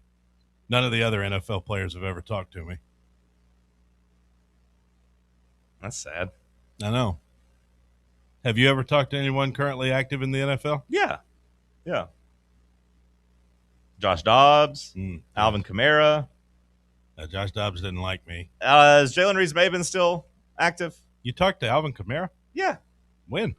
We were doing a remote at leaderboard. What do you say to a guy like Alvin Kamara? I just said, what's up? I was really talking to Dobbs and Jalen Reeves-Maven, but then I gave me and Trey Smith. Me and Trey Smith have linked up. Bubba and Trey Smith, they're boys. Yeah, me and Trey Smith, I talk to him every time I see him. Okay. He's like, what's up, man? Love the videos. I'm like, hey, I love you the way you play football. You're a dog. You could ask Alvin Kamara's favorite Airhead flavor. He loves Airheads. Alvin Kamara took a T-shirt idea from me. He was eating an Airhead when I was talking to him. He was. That is factually correct. Alvin Kamara might not be an NFL player for much longer because I do think that this might be it for him. The metrics didn't come out in his favor. The film, neither the film nor the metrics made Alvin Kamara look very good at playing football last year. So he might be on his way out of New Orleans, and he always said he wasn't going to play for anybody else except New Orleans. So we'll see. It's kind of amazing when you see an NFL player and or you just know that that he's a different level of human than you are, Yeah. It's like we're all created equally, of course, in God's eyes, but not really when it comes to physicality. See, I think the basketball players are just so different. Football players, you can kind of walk around you don't feel. Josh Dobbs is a big guy. I'm not saying he's not, but you see Josh Dobbs. When I go to the gym, there's 10 guys in there that are about his height and about his size. But basketball players, that's different because there's not very many players not very many people you see in real life 6'5". Well, yeah, guys whose hands are literally the size of your chest. You see Nate Ament walking around you're gonna notice that. Do you think the span of Shaq's fingers is about that balloon or beyond that balloon? If I'd Shaq say if he went palm here, no, I don't think he'd get all the way to the top. Now Wembanyama might. That freakazoid might. I mean, that's a crazy, but it's not that far off. Shaq's probably covering most of the balloon, if not the whole thing. Yeah. Well, we couldn't pop that balloon with one hand. No. But Shaq could. Yeah. Yeah. If he wanted to. Sure. I don't know why he would. He could probably bust our skulls with his hands if he wanted to. Like the mountain in Game of Thrones? Yeah, he could do that. For sure. Probably. Who had bigger hands, Shaq or Andre the Giant? That's a good question. I don't have the answer to that ready. I don't know. I've never really researched it. I'll have to ask Gork. The Bears also released one of their better defensive players, Tremaine Edmonds. So, they did a little house cleaning as they have to kind of start moving some stuff around. Also report, Sam, that Wan'Dale Robinson to Tennessee is pretty much done. Yes, sir. That comes from just a random guy, I think. But, there's people saying Wan'Dale to the Titans. I think Tennessee's going to announce, 3 or 4 guys on day one of free agency. Yeah. That they've been that guy from the Broncos I've seen a lot, John Franklin Myers. There's a relationship there with him and Saleh. There's a lot, there's a video of Robert Saleh praising this Tremaine Edmonds guy too that got released, calling him an avatar, a unicorn in the linebacker world. Talked about he's basically Brian Urlacher. So I'm interested to see what happens because day 2 is whenever they're announcing their new jerseys. So there could be a real push next week for the Titans. Free agency starts next Tuesday. Do we know what day that is? Whatever day the 11th is. I don't know. Whatever day the 11th is. March 11th? Next Wednesday. That's not all Saleh was praising. The idea of throwing DJ Moore to the Bills is nice, but they still need more help. They still got to do something else there. Bubba, what are we looking forward to this weekend in NASCAR? Any events? We got a huge senior days across the board. What's on tap this weekend? Well, as you mentioned, senior day for the men's basketball against Vanderbilt. Will Nate Ament play a part in that? We don't know. We got Wright State coming for the boys on the diamond. Okay. Pause. Before Bubba tells us his NASCAR thing, what do you think about playing Cam's NASCAR minute? And you doing NASCAR minute or Bubba, no, doing Bubba NASCAR? Doing NASCAR minute. Turning left? Is it still in the system? We play the all turn and left. I'm not Cam though. Left? Huh? That's what. It would be turning left. Turning left, yeah. That might be what it's called. That's what it was called. Is turning left still in there? It's been so long since we've played that. I just, a callback to that would be. Does Bubba actually have a NASCAR minute ready to go? He could get it ready for Bubba sure. could talk NASCAR at any point. There's no doubt he could get a minute of NASCAR. What seniors are we honoring? This senior day does not feel anywhere near as dramatic for Tennessee as previous years. Gillespie. Search NASCAR. Gillespie and Felix. Yeah. Grant Hurst. He better start. Different circumstance. Is it? Yeah. Why? Because he doesn't really ever play? Kai Wynn was a Scully player. Grant Hurst not a Scully player. So that's the difference. She also played previously. No, I agree. I don't think that. I didn't think she should start either. No, but I feel like I'd sub her in there for 4 minutes, throughout the game instead of the last little bit. And then if we get down 11-2, you'd be like, oh my God, what a slow start. Michigan State almost blew their game last night against Rutgers. Doing it that way? Mm-hmm. They actually had a pretty cool moment too. One of their seniors, his great grandpa is one of the 12 surviving members of Pearl Harbor. Oh wow! And so they brought him out for the national anthem. Oh wow! The game. Yeah. What do you think he thinks about Iran? That's inappropriate, Bubba, but it's still not the worst thing a radio guy's ever said about Rutgers basketball players. It was a Michigan State basketball player, I think, right? Because they were at home. Mm-hmm. Oh. Yeah, shout out Don Imus. Shout out Don Imus. Did you find turning left? It's not in there. It's not in there? I don't think it survived. I'm depressed. There's no way I would have deleted that. I wonder who deleted it. Somebody else must have. I'm going to turn to the left sometime. But if it's not under turn and left. It'd still be under our cart number? I don't even know how you'd find it. Possibly, but if it would just be titled turning, either turn in or turning. You search NASCAR? Yeah. Couldn't find anything? You search Cam, maybe? I don't know. I thought we were going to get a nice little callback here. Because Cam's birthday's right around yours. I think his is tomorrow, right? I'm not sure. I know it's close to yours. It's either the day before or day after. I think it's the day before, I believe.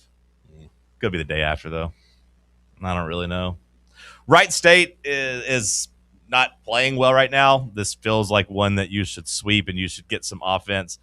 Their team owns a ERA of 5.81. The guy going tonight is currently coming in with an ERA of 13.5. So, he's not been very good so far this year. Tennessee, healthy. The lineup, healthy. I would expect Tennessee to be able to go out and really put some runs up on the board. This is a kind of a must-sweep bounce-back situation as far as I'm concerned. Home crowd needs some good vibes. Go score a bunch of runs. Because it's very possible that this baseball team could get rolling a bit, that this baseball team could kind of get people excited with the way they've been playing. Are you beginning to turn the corner on intrigue level? Are you more excited this weekend in the baseball series or the Vanderbilt game? No, I'm still more excited. I'm still more into the basketball because it matters. Now next weekend will be the SEC tournament. So there's no more real comparisons because after this game for basketball, all of them are tournament games. Yeah, obviously the postseason matters more, but I didn't know if just this Vanderbilt game. No, the Wright State weekend series isn't doing that much for me. I do want to see the boys come out and perform. I do want to see them come out and play really well. Elander talked on the drive yesterday about coaching third base. What did he say about it? He said he just thought it was the best thing for continuity with when Tony left, keep that the same for the guys. And then he basically said, well, maybe look down the road. Kind of implying that it, he might change that. It might change down the road. But yeah. Didn't want to completely shake up everything. Yeah. That makes sense. Yeah. Just continuity basically. Last call on the other side. Stick with us. Big Orange Country's home for sports. This is Fan Run Radio. What's up, Fan Run Nation? This is Evan Rogers with ECR Total Landscapes. We're excited to continue our free stump grinding promotion with Fan Run Radio this year through March 31st. If you've got problem trees in your yard, give us a call and we'll come out and cut them down and grind the stumps for free when you mention you heard us right here on Fan Run Radio. Take it from Russ. We'll treat you right at ECR Total Landscapes. That's right, Evan. I had the ECR team out to Stately Smith Manor last year, and they took down a bunch of trees for me and grinded the stumps for free. Now I don't have to worry about those trees falling on my house, and my yard looks much better. Do what I did. Call ECR Total Landscapes. Thanks, Russ. Call us today and we'll come out and give you a free estimate. Our number is 865-384-2012. And our website is ecrtotallandscapes.com. Hey Knoxville, Surfside iced tea and vodka made with real brewed tea is only 100 calories, 2 grams of sugar with no bubbles and no troubles. That's right, zero carbonation, so it's easy to sip and enjoy. Headed to a game day or party at a friend's house? Bring an iced tea or lemonade variety pack from Surfside or try their green tea and new raspberry tea vodka. Find the can with the sunset stripes this season. Surfside iced tea and vodka, sold at bars, restaurants, and stores near you. Surfside iced tea and vodka, sunshine in a can. Must be 21 or older. Enjoy responsibly. Are you ready for the start of a new season? Maybe looking for your team to go on a tournament run? Get game day ready with Crumble. Head on over to your nearest location and pick up 12 pre-selected cookies plus exclusive toppers. When you're looking for dessert options, there's no question about who you should call on. Our listeners already know. Last year, the Dubai chocolate was a home run, along with the brownie batter. Oreo crumb was another crowd favorite. What new flavor will set the standard this season? If you're in the Knoxville area, there are 3 locations ready to serve you: Clinton Highway, Parkside Drive, and Maryville. Download the Crumble app to build your best lineup and vote on the best combos. You can even put your bid in to request a new flavor. Order in the app and slide on over to your nearest location. Tell them Fan Run sent you, and as always, it's for the fans, by the fans. Don't miss the cookies. Citizens National Bank. Life is more fun with a Good Life checking account from Citizens National Bank, offering extra benefits including bank travel. This September, experience the perfect fall getaway on the New England Rails and Sails Tour, or join CNB in October to chase the Northern Lights in Iceland. Get in on the fun by calling 865-429-7935. Citizens National Bank. Banking never felt so good. Member FDIC.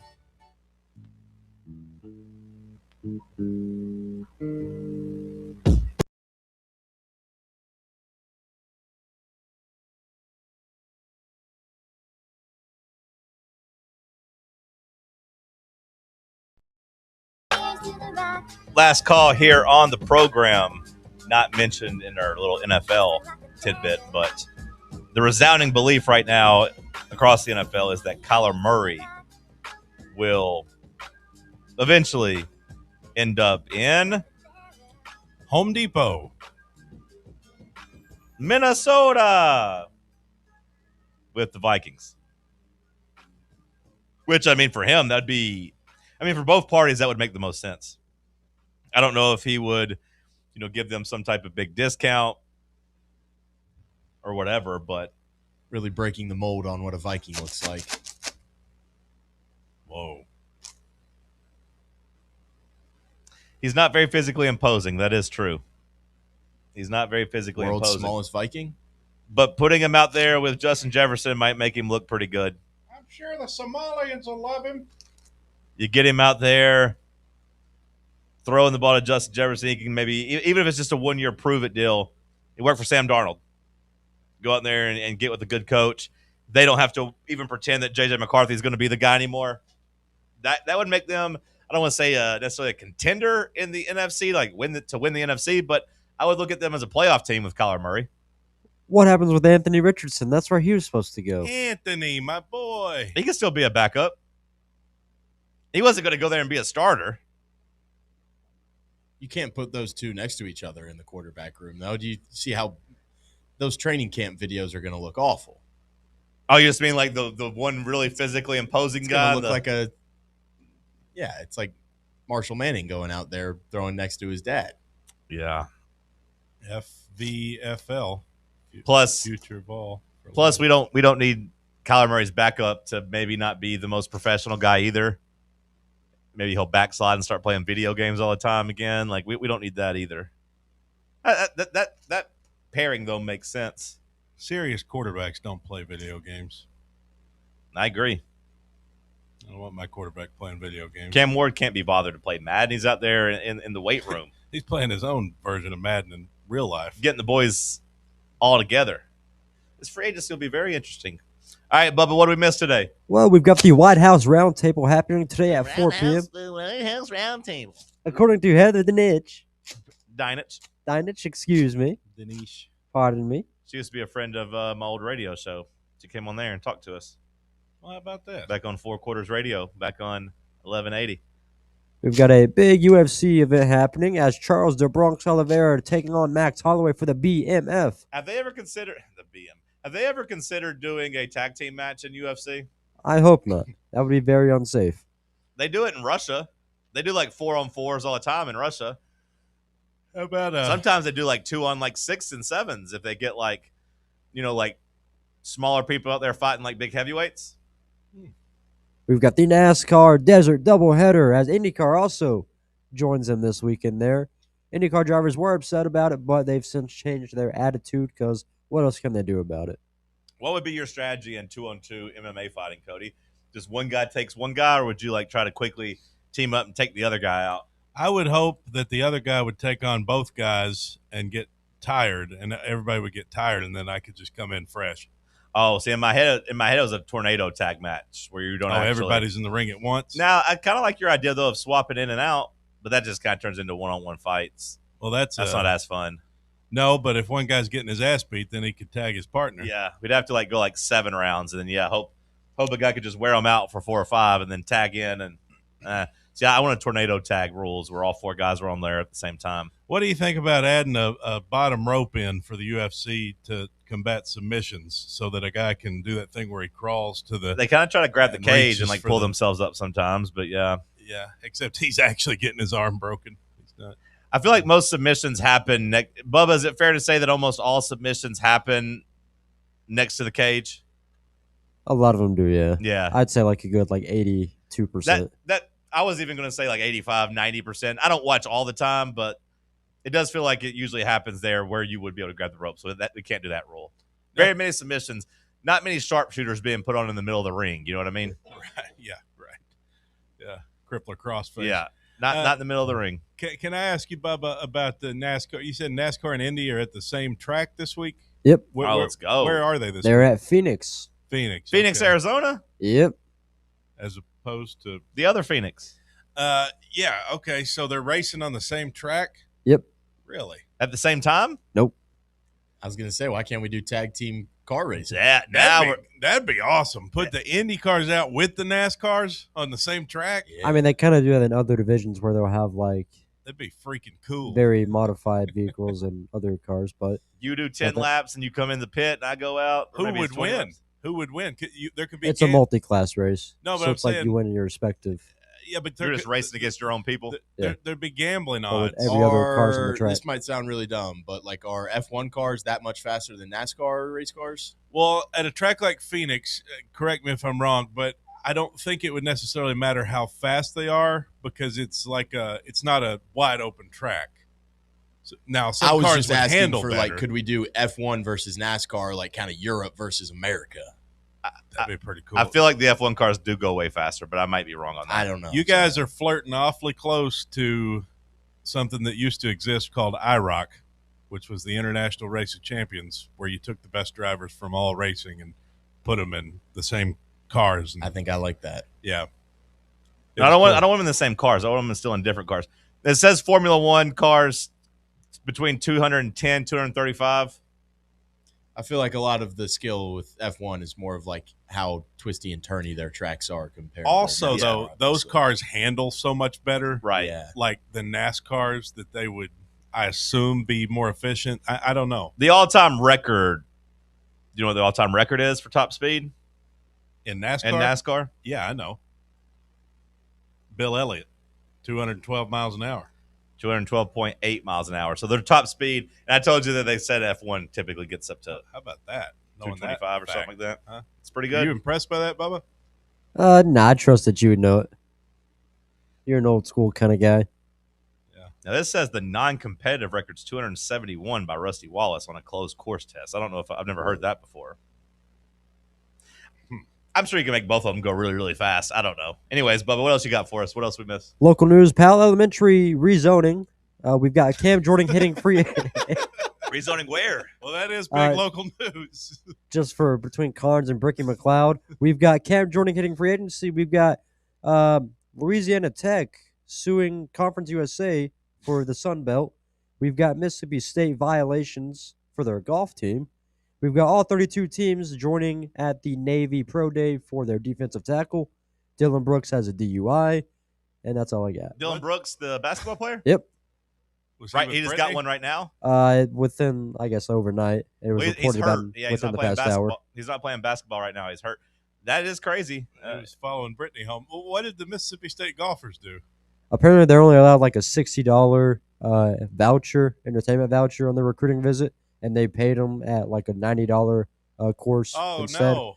So then the recruits had to pay $90 out of their own pocket to a charity. Dan Rossini doing a little A.J. Brown reporting. Says the Eagles are holding firm on their steep asking price. The Patriots have poked around on it, as have the Los Angeles Chargers. I saw something that said apparently the Patriots have offered a first and a third, and Howie Roseman declined. The Rams also discussed trading for Brown. That'd be something. Like, hey, here's A.J. Brown and Puka, two of the most physical receivers. But they said they have moved on. I guess that maybe that was before they went and got McDuffie. I'm excited for this NFL free agency. One of the biggest times, or one of the times I've been as focused on the NFL free agency that I can remember. Good job by you guys. Have a good weekend, Cody. Thanks again for all the birthday love. Have a great birthday. I will talk to you guys on Monday.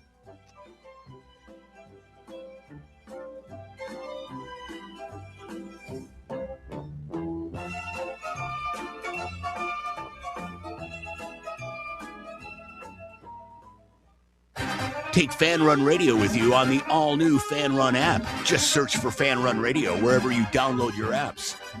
A brand built in Tennessee and born from a love of the game. Inward Half revolutionizes golfing comfort. Crafted by a former pro and dedicated enthusiast just like you, our luxury performance wear guarantees you stay cool and comfortable through every swing and every day. We're not just a brand. We've set out to create a lifestyle for those who understand that impeccable style and premium performance are a hole-in-one.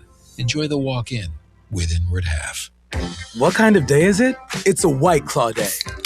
Grab a pack, grab your friends. Everything else in life can wait. Your friends shouldn't. Let's go. White Claw. Grab life by the claw. Please drink responsibly. Hard seltzer with flavor. White Claw Seltzer Works, Chicago, Illinois. Smoky Mountain Brewery is the place to be for game day. From the moment you walk in, it's wall-to-wall big screens, making Smoky Mountain Brewery the perfect place to watch the Vols or your favorite team in action. With locations in Turkey Creek, Maryville, Pigeon Forge, and Gatlinburg, you're never far away.